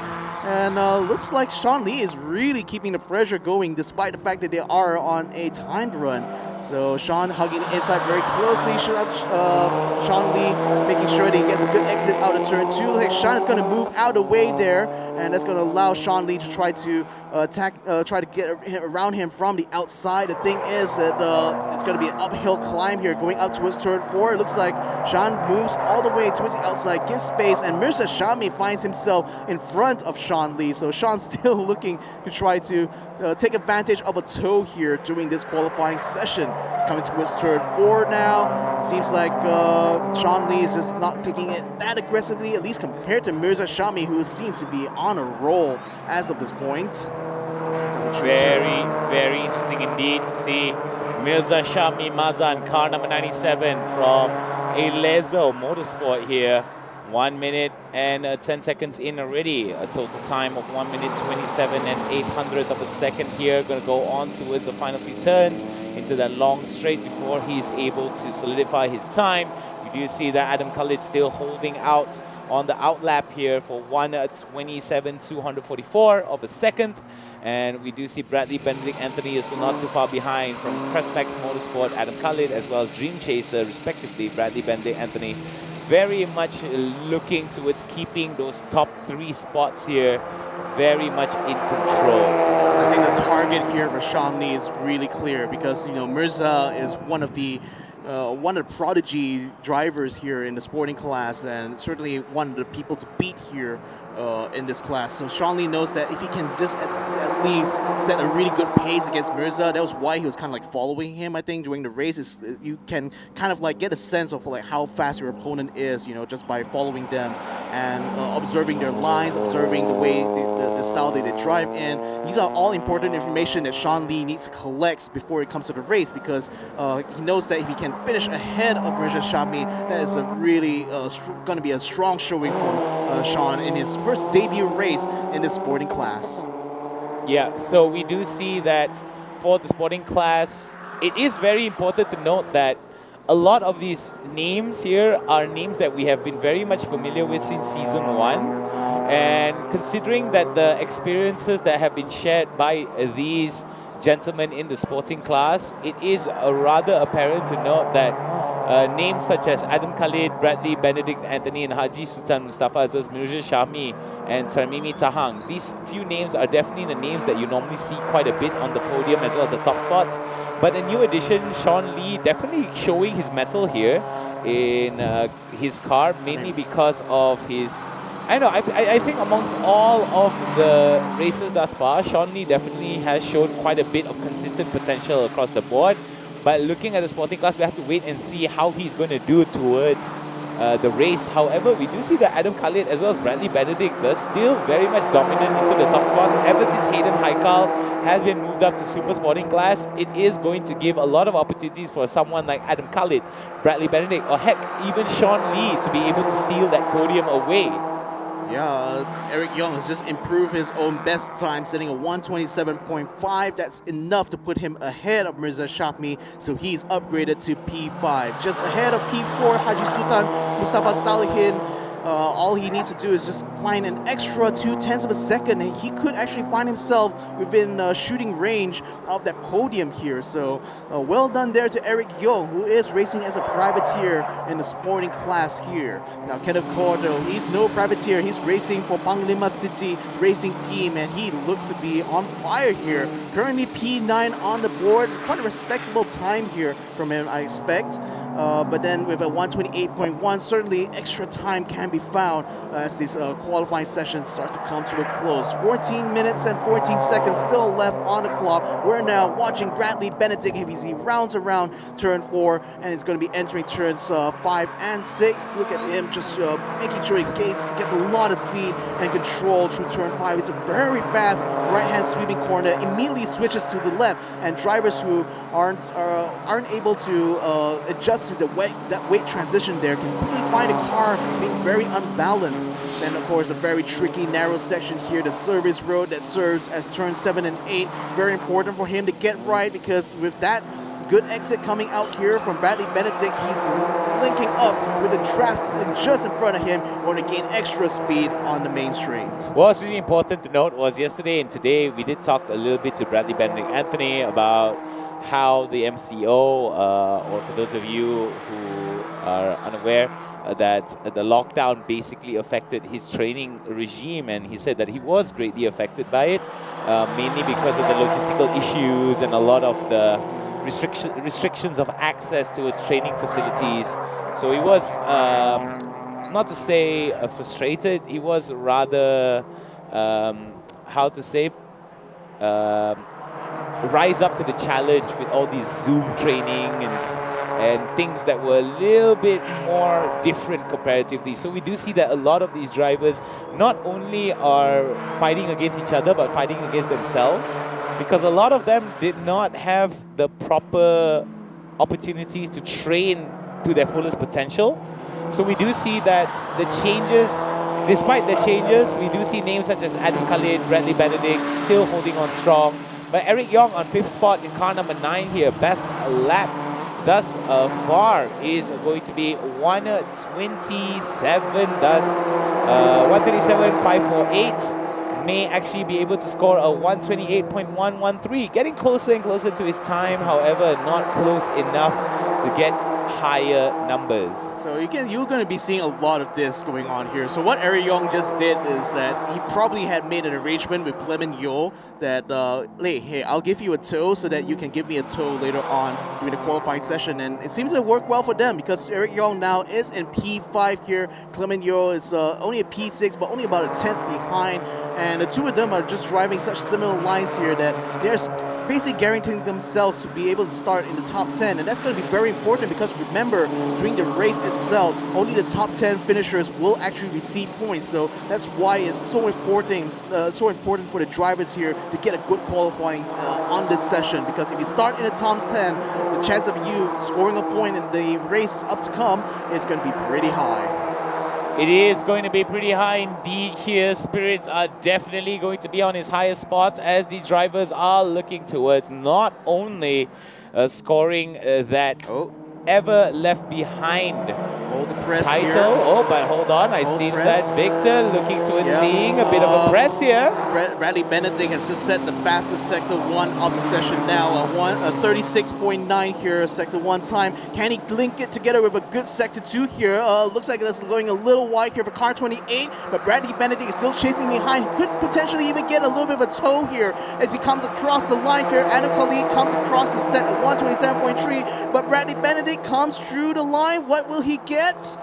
Is this going to be a 127 as well? Looks like it is a 127.3 here, 0.375. So he's getting very close to his best time, but still not enough to improve it.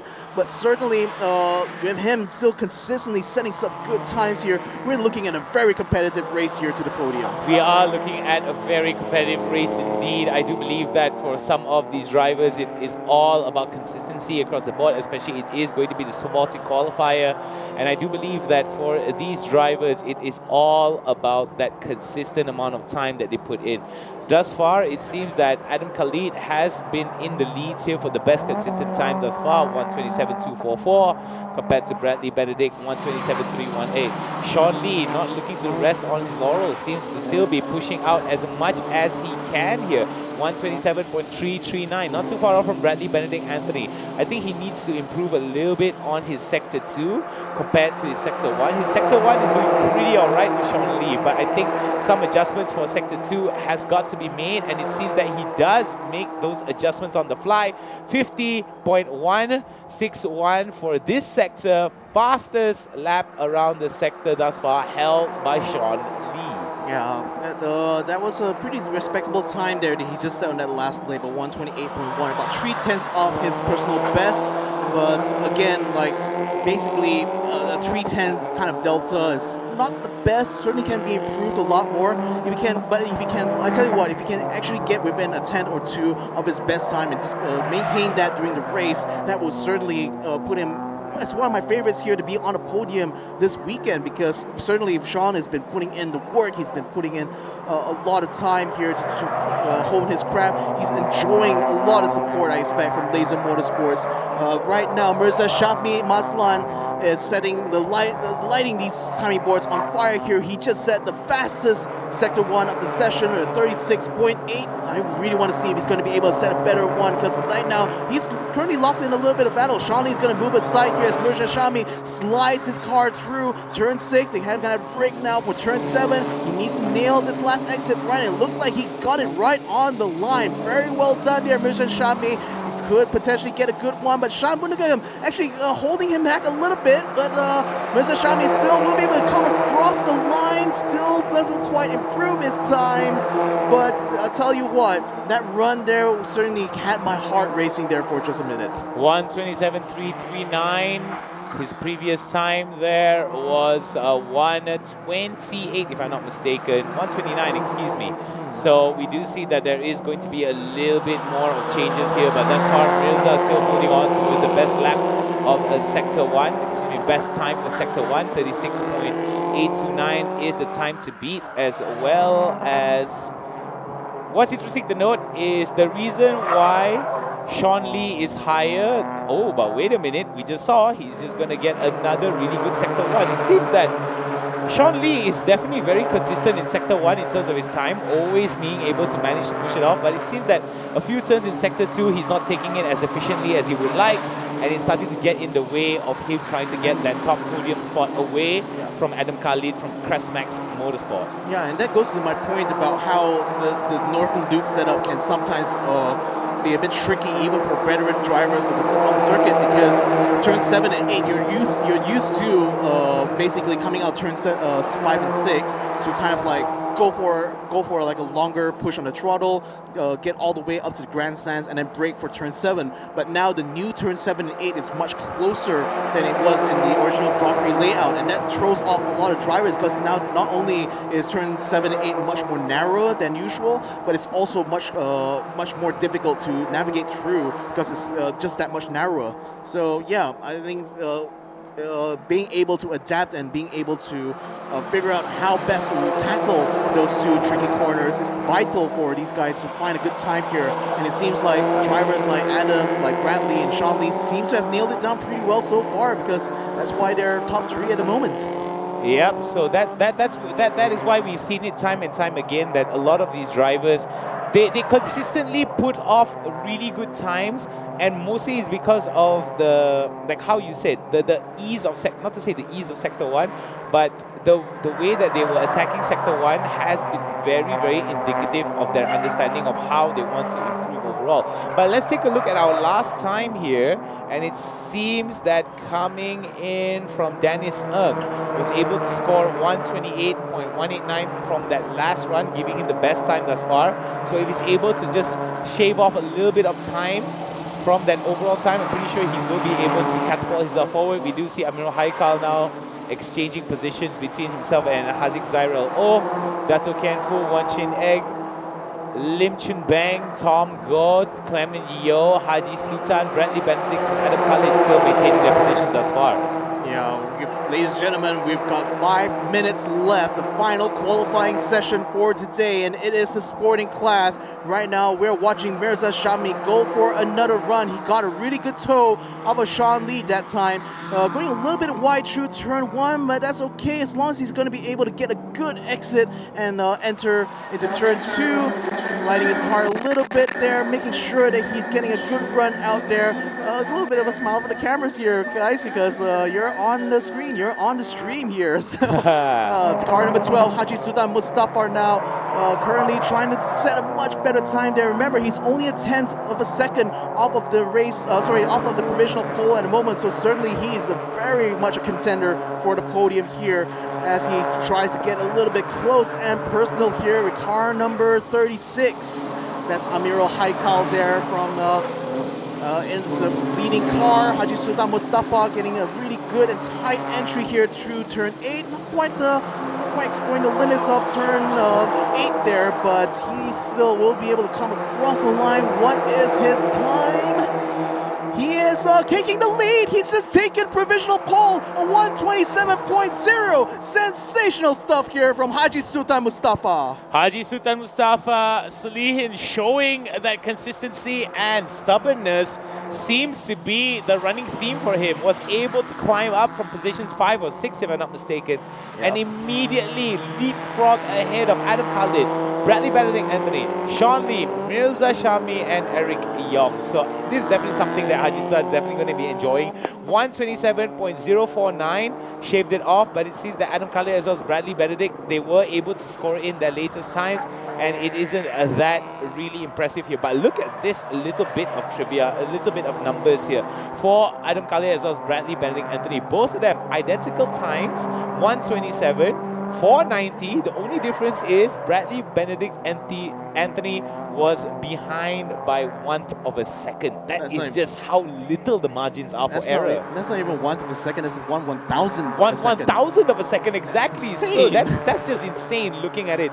That Adam Khalid as well as Bradley Benedict Anthony are having their own bottle episode where they're competing with one another for their own best times. But out of nowhere, Haji Sultan just guest start out of nowhere and just decided to just jump leapfrog against everyone, and that's just insane watching how Haji Sultan was able to do it. So good. I mean, he had a perfect Sector 1. He literally got the best Sector 1 of the session so far, and to have it so late at this juncture means that it may not be a chance for Adam Khalid or Bradley Benedict to try and improve that. But again, it's only about 2/10 ahead of Adam Khalid, who right now is running out to the final few corners. He's actually getting up right behind Bradley Benedict himself. So let's just see what these guys will be able to do. Will they be able to improve their time? Bradley Benedict comes across the line ahead of Adam Khalid. Bradley Benedict sets a 127.6. Adam Khalid sets a 127.3. Not enough to take away their personal best, but they will still remain in P2 and P3 respectively. Yep, a lot of things to be talked about here as Haji Sultan still maintaining that top spot. Adam Khalid as well as Bradley Benedict Anthony not being able to come back into this game. We do see Sean Lee right now holding on position number 4. Not so close to the podium, but still close enough. A lot of opportunities for him to actually try and level it out towards the stages of the race. We do have only 1 minute and 19 seconds, about 1 minute 30 seconds left before we move on to the next spot. But however, we do see that for these drivers that are involved, it is going to be an interesting one here because the numbers already tell a story of Haji Sultan being in front position, Adam Khalid in second, Bradley Benedict Anthony in third, Sean Lee in fourth, Mirza Shami Mazan in fifth. These can change at any given moment, but considering it's only 50 seconds left, that it's really important to note that whether or not they will be able to change that score, or if Haji Sultan is actually wanting to improve his overall timing to secure his spot. I don't think so. It was 1 minute and 41 seconds. 1 minute 37 seconds. A bit of a cruise here for Haji Sultan going into the final few laps. I will tell you what, like, he still is well within his rights to go for another flying lap here. And given that he has a clear track ahead of him, he certainly wants to do that. But Adam Khalid and Bradley Benedict are having a little taste, I think, of what is to come, because it seems like these two want to try to lock into a little bit of battle, but Bradley goes a little wide here, gives space here for Adam Khalid to go for another run. So it is basically Bradley Benedict just giving a little help here to Adam Khalid to see whether or not he'll be able to beat Haji Sultan's time, because Adam is only 2/10 of a second slower in his personal best compared to Haji Sultan. So a good lead off here on the first turn may be able to give Adam Khalid that edge he needs in order to improve his time. But now we're starting to see the other drivers are piling in the pits. Mirza Shami, and for a moment there, it seemed like he was going to be in P7, but came with a banger of a lap here to take in for P5. The checkered flag is out as our qualifying officially comes to a close. We got a few cars coming across the line here. Amirul Haikal will be coming through here, along with Tom Go, Haziq Zariel O as well coming through. But Tom Go, what is going to be his time? He's currently in P10. He stays in P10 with a time of 128.8. Amirul Haikal will stay in P9. He has a 128.8 0.01, so that is pretty much enough here to keep him in the point scoring position. Tarmi Tahang has already ended the pits. Is enough of a session for him because he's already set a good time of 127.8. We still got Eric Young, Adam Khalid, and Bradley Benedict coming across the line. Their last times was a 127.9, whereas Bradley did a 129.3. Not quite their personal best, but certainly a good benchmark here to try to see what the race pace could possibly look like. All right, a majority of our drivers already have finished it out. Dennis Ng, if I'm not mistaken, is going to be one of the only few. He's already in the pit already, so we do see that most of the cars are out of play already as we're going to be heading into our next segment that is coming up. We have so much lined up for you guys. We've also got a little bit of stuff lined up for you guys at home. Our host is going to be taking over after we break down all of the results. But remember, ladies and gentlemen, it is car number 12, Haji Sultan Mustafa Salihin, holding on towards that top spot. Adam Khalid not too far behind. Bradley Benedict Anthony and Sean Lee holding on to his positions 3 and 4. Mirza Shahmi Mahzad, the final member in the top 5 here, as we do see that Crestmax, Dream Chaser, Laser Motor Racing, and a Laser Motorsport are going to have their representatives on the top 5 spot. Haji Sultan, more of a privateer, going to be mostly fighting for himself heading forward. So I do believe that that is going to bring its own benefits, that's for sure. But it's always great to have a team behind you to support you, give you that extra edge of motivation.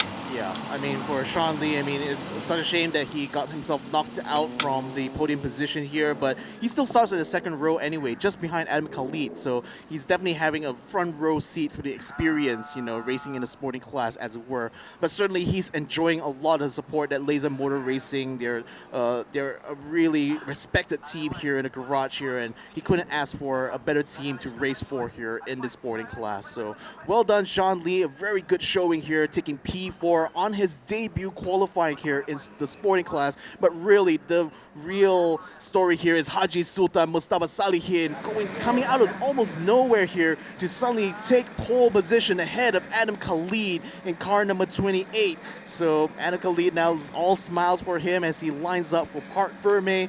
Following behind him is Bradley Benedict in the car number 55, starts third on the grid here, and certainly can be doing the Paul brothers very proud there with this result. What's really interesting to also highlight from Haji Sultan was the nature of how from behind he came in, you know, and that's really something that we have to really highlight. Let's take a look at the results and break it down for us, Victor. Who is going to be holding on that pole position? Oh man, I mean, Haji Sultan for sure, like setting a 127.049, a sensational lap here in the closing moments of qualifying here.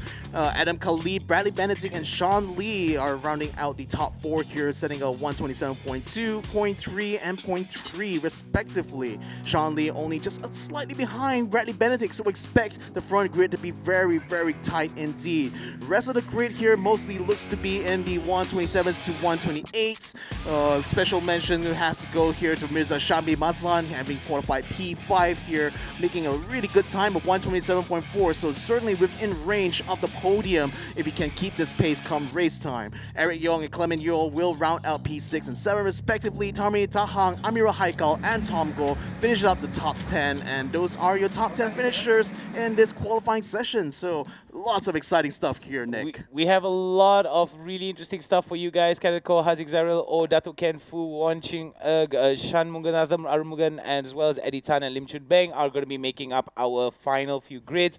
For those of you guys at home, remember we've got a lot of segments for you guys. We've got off the grid coming up to you guys. We've got a little bit of highlights that's going to come up for you guys. Let's take a look at those highlights. Yeah, so coming out of the pits here, you know, like I've been telling you guys since the show started here today, you know, it's so important for these guys to be able to find the optimal grip for the tires, and we did see Sean having a hair-raising moment there, getting a lit all wrong at the exit of turn 8, fortunately able to keep the car back under control just in time to stay on the track. But certainly if a driver is going to be able to set a fastest time, it will be within the optimal range of his tires. And to get there can be a little bit challenging and difficult, especially earlier in the morning. But now that the track is kind of nice and warm here, the sun is up and shining, the track temperatures are starting to rise, and so does the grit levels. We're still not seeing any record-breaking times yet. I mean, that's still going to be held by Mark Darwin there with a sensational 25.5 lap time that he set earlier this morning in the super sporting class, and that still remains the time to be beat. But Haji Sultan's 127.0 is certainly enough to put him as the top contender right now in the sporting class, having snatched that away from Anna Khalid and Bradley Benedict, who seem to be just trading blows against each other throughout the race here. But picking him at a scratch certainly was Mirza Shabi Maslan, who managed to get a really good toe off of Sean Lee, and was able to get himself qualified into P5 ahead of Eric Young and Clement Yo. And we get to see a little bit of wheel-to-wheel action here as these drivers get really close to the qualifying time. No surprise though, because given how close their pace is to each other, it was only a matter of time before they'll start going bumper to bumper.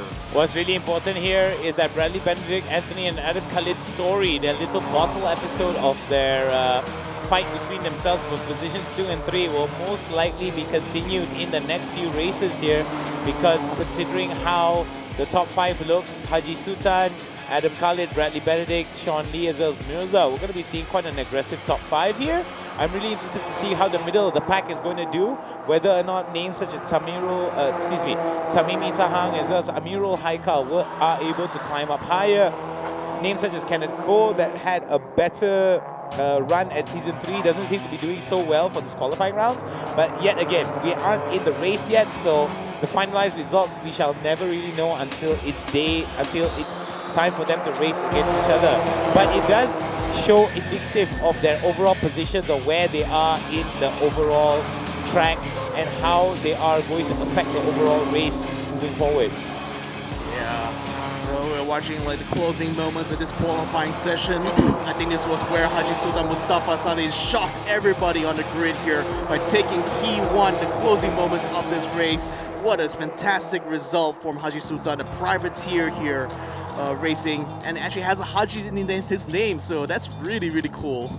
It's definitely a very, very interesting one indeed. Haji Sultan just showing that, yeah, despite the fact that he is a privateer, he was able to push out in his car number 12, and it is definitely indicative of not to say the stubbornness, but also the fighting spirit of Haji Sultan Mustafa Salihin. Years and years of experience behind him, and of course, that never die attitude is the reason why he is holding pole position moving into the sporting class race. Yeah, so fantastic stuff here, but this unfortunately marks the end of our qualifying session this morning. I mean, we've had our super sporting class earlier today. We got to see the rookies have the first time out on the North Loop. Then we had a promotional class battle here during the qualifying session, and now with the sporting class qualifying done, you know what's coming up next? It's going to be races. All right, we've got races, but however, we have a little bit of interviews with our host,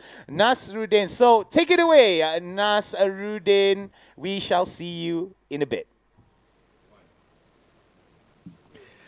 All right, receiving from the racecasters, terima kasih banyak-banyak. Thank you for giving us a thorough commentary on what's happening on the circuit outside. And now, ladies and gentlemen, pada adik-adik semua, abang-abang, kakak-kakak, brother-brother sekalian, peminat tegar Toyota Gazoo Racing Festival. Kali ini saya baru saja mendapat unofficial results dan tiada challenges, no dispute so far.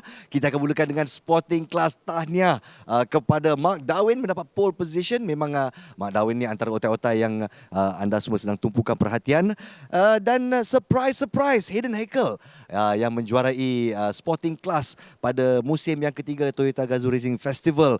Kali ini pertama kalinya berada di super sporting class dan mendapat tempat yang kedua, position 2. Well done Hayden Hackle. Dan tempat ketiga Tengku Jan Lei, iaitu juara 2 kali. Kali ini tercabar dengan pendatang baru. Jadi macam mana race 1 sebentar lagi? Sabar. Kita akan bersama-sama melihat aksi super sporting class sedikit masa lagi. Untuk yang seterusnya saya ada results untuk final rookie class, qualifying untuk rookie class ya.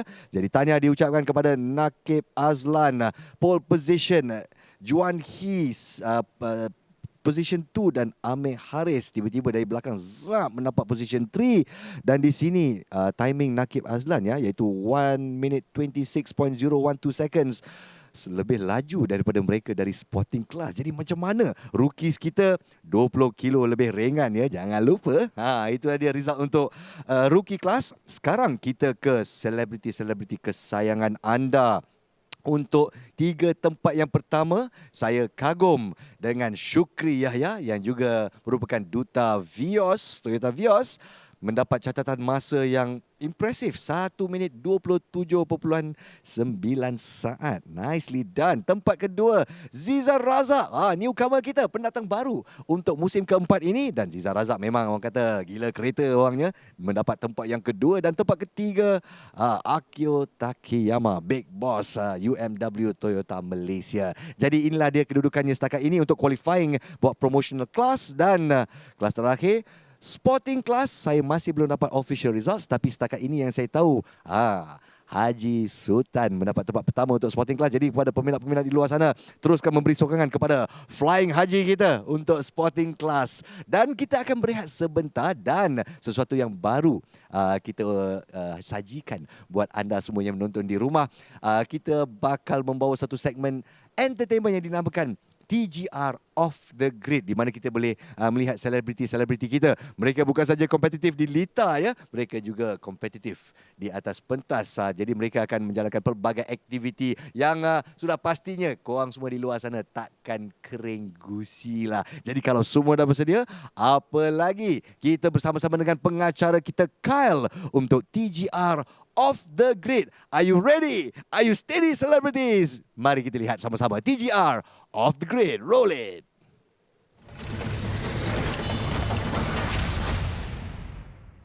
Terima kasih Naz, and welcome everyone to TGR Off the Grid. We are right here in the TGR Off the Grid studios, where we have tons of performances, sketches as well as games in store for you. Now, untuk segmen pertama kita ada sesuatu yang special, iaitu Jom Duet.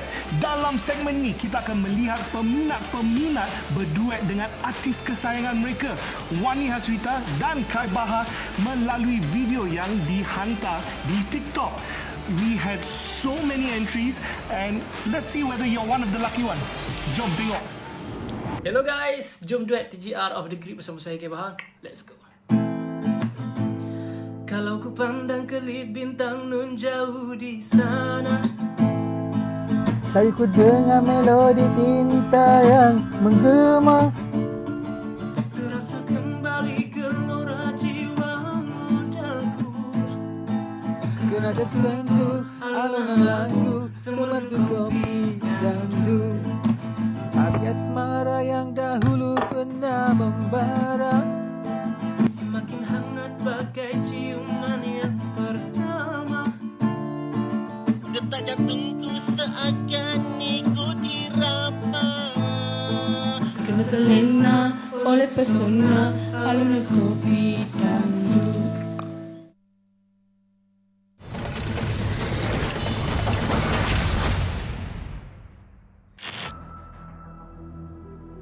Okay guys, kita berada di segmen TGR Off the Grid, Latar Positif. Now, musim COVID ni kita telah lalui pelbagai cabaran yang negatif. So, kita akan reverse dan buat sesuatu yang lebih positif. Pernah tak anda melata? Kalau melata ni, kita akan cakap benda-benda yang bukan-bukan. Oh pocut, oh makau. Tak boleh cakap benda-benda macam tu. So, kita akan reverse dan buat sesuatu yang lebih positif. Latar positif. Tapi, macam mana tu? So, kita ada Wani Hasrita dan Nabil Ahmad dalam segmen seterusnya. Jom kita saksikan. 99. 110.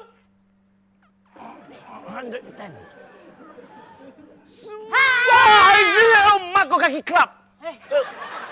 Kenapa ni Wani? Seragah orang macam ni. Alah. Aduh abang ni. Aduh. Apa pula mak sayang kaki kelab pula? Alah bukan kelab yang tu, kelab dandut je. Bukan. Kelab Darul Ihsan. Sorry lah Wani, Abang Nabil kalau melatah memang carut punya. Tak boleh abang. Abang kenalah melatah positif. Melatah positif? What's that? Melatah positif, bila abang melatah, abang cakap benda-benda yang positif. Tak adalah editor susah nak tit. Tapi kita dah bayar dia untuk tu. Okey, abang try melatah jenis positif Tapi kejap, biar abang positifkan diri abang dulu. Lama betul. Positif. Okey.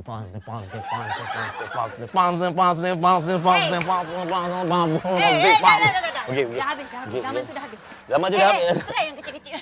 Zaman tu dah habis Abang tu try kecil dululah. Oh, try yang kecil dulu. Tak payah. Abang biasa yang bila kita positif, Bila kita positif. Bila kita positif, semua benda kita boleh buat.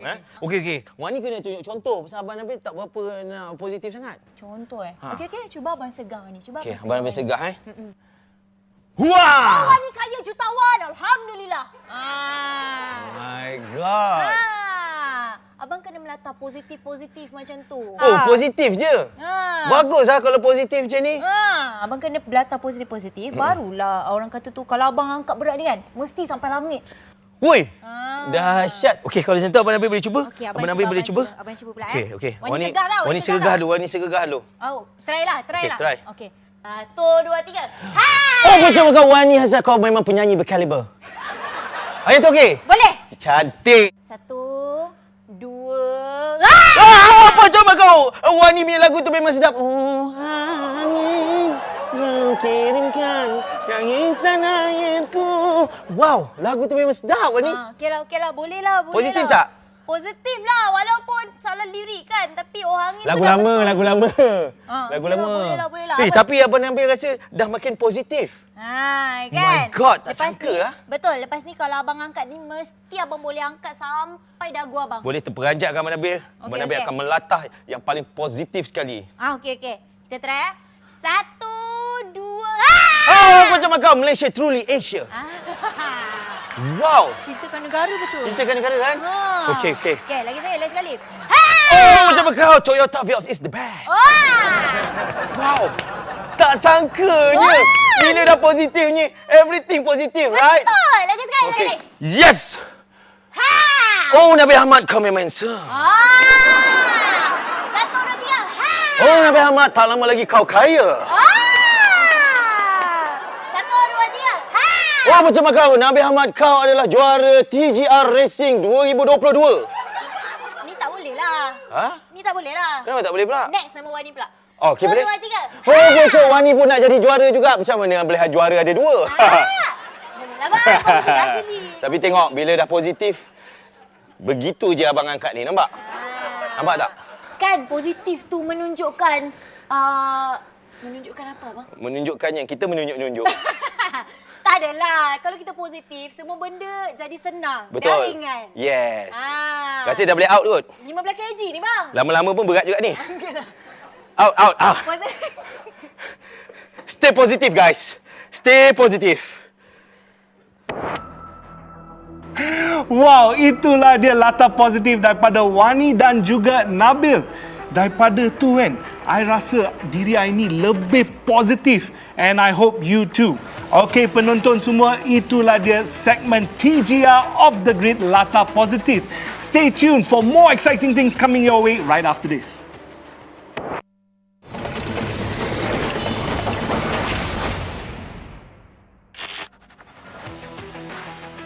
Hey gang, you're with me Kyle right here at Toyota Arena. And with me, I have Tengku Jean from Super Sporting Class. Dan kali ini dia akan menolong saya untuk facilitate aktiviti seterusnya. Over to you, Jean.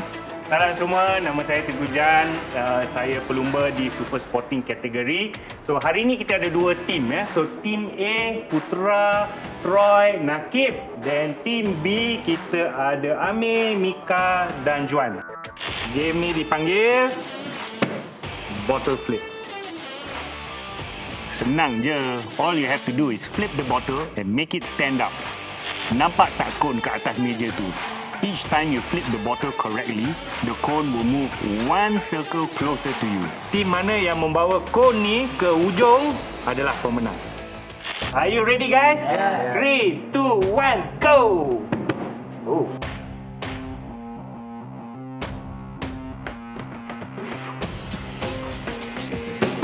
Wow. Next. Come on.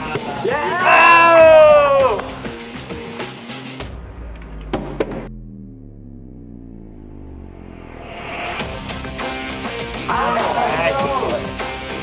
Come on, man. Yeah!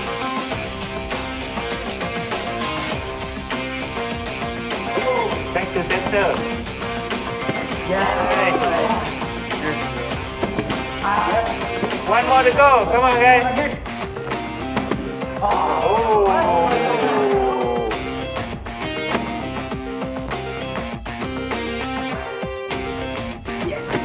Oh. Oh.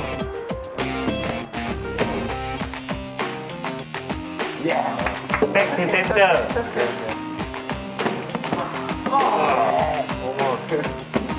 Nice. And Come on, guys. One step closer. Come on, man. Pay attention. nice. Ah!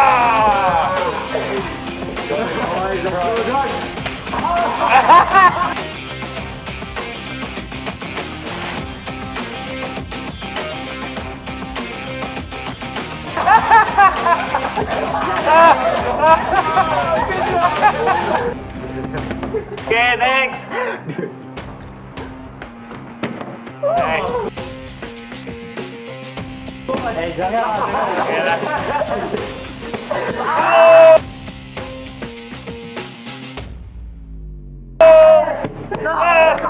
Let's go. Good.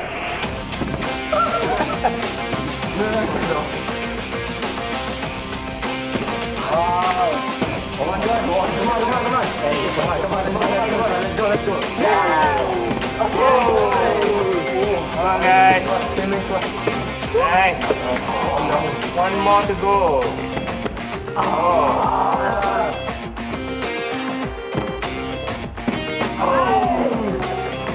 Come back.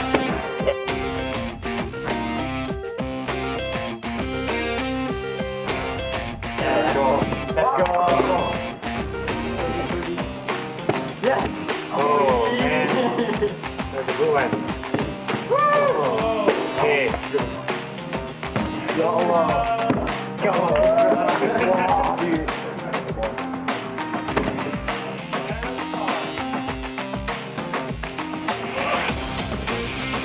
Oh, this is a marathon. Let's go. Nice. Oh, man. Nice. No. Okay. Come on.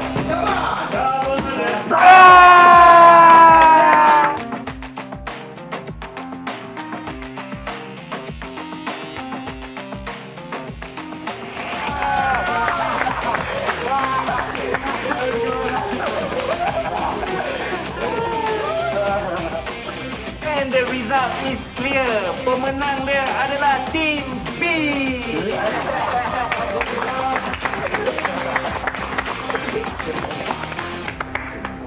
Dan itu dia, that was some intense competition from our competitors. But for now, we've got some racing to follow. Stay tuned. Itu dia segmen TGR of the Grid kita yang mana satu menjadi kegemaran anda semua. Untuk saya, latar positif untuk mencanakan positivity begitu. Kalau nak melata biarlah. Oh mangkau, JR Yaris datang satu free kat rumah aku. Begitu. Alright, ladies and gentlemen. Apa kata kita bersama-sama dengan salah seorang yang bertanggungjawab membawa TGR Festival 2021 musim yang keempat kepada anda semua. Ladies and gentlemen, we speak to Encik Muhammad Samsul Muhammad Zain, UMW Toyota Marketing Director. Assalamualaikum tuan. Waalaikumsalam. Apa khabar? I must say thank you so much as a fan for bringing back season 4. We've been waiting for over a year. So please do share with us what are the challenges that have been faced by Toyota Gazoo Racing in bringing season 4, especially with the SOP macam sekarang 1.5 meters just to be safe kan. So what are some of the challenges? Yeah, syukur Alhamdulillah. We are back for the fourth season. It's been a year since we had the TGR race recess. Planning for season 4 has been very challenging. However, it has created opportunities, and live streaming is one of them that enable now millions of people around Malaysia as well also abroad to view and to see the race themselves. We're going to have some exciting new elements in the event today, and overall we expect the fans will be having a much more better racing season ahead. Excellent. I must say thank you so much for the innovation showed by Toyota in bringing this event live. And so, what can fans expect from the live broadcast of Toyota Gazoo Racing Season 4? Okay, the Gazoo Racing Festival is for everyone. There will be racing, entertainment, as well as also wholesome fun. In the racing, we will have the practice and qualifying. As well, also we will have pit lanes and live interviews with the racers. And we also have race entertainments, which will be hosted by the 10 TGR celebrities. You have seen some of them just now. So there will be also performances and also entertainment that will be. And we hope that they will be making our show excitement. Yes, we can feel the excitement already, especially looking at the fact that it used to be exclusive. You know, fans used to come here and then go to the pit lane sebagainya. Now everybody can have an exclusive look into how the drivers prepare. And so, for our last question, how, other than Facebook, is there another platform that people can tune in to watch Toyota Gazoo Racing Festival Season 4? Yeah, the broadcast will be live on Toyota Malaysia and as well as also Toyota Gazoo Racing Malaysia websites and also the Facebook. So I hope the fans who can tune in live and don't miss out the next 2 days of the show. Excellent. So not just on Facebook, you've got the website as well. So if you, sometimes on Facebook, because there's a lot of people logging in, right? So it may affect your particular viewing experience, but not to worry, there's enough platforms for everyone. Facebook's more fun. You can add in your own comments, give them likes, give them loves. So we would like to say once again, thank you very much to the market director of UMW Toyota Malaysia. And there you go, innovation, bringing this live session, race 1, right up to your doorstep on your screens. And this is what we call that extra mile taken by Toyota Gazoo Racing. Baiklah para hadirin sekalian, we're going to take a quick break right here. Inilah masanya untuk kita makan lunch sikit, untuk kita solat dan sebagainya. So take that quick break and we'll be back on streaming 12:15 p.m. Once again, make me a promise, ladies and gentlemen, give me some likes, give me some love. 12:15, we'll see you right here secara langsung. 2:15 actually, terima kasih banyak. Dah excited sangat kan? 2 p.m. stand by. We're already going to be here with our racecasters, giving you the latest on what to expect for race 1. That's going to be at 2 p.m. Stay tuned. We're going to take a quick break. We'll be back right after this.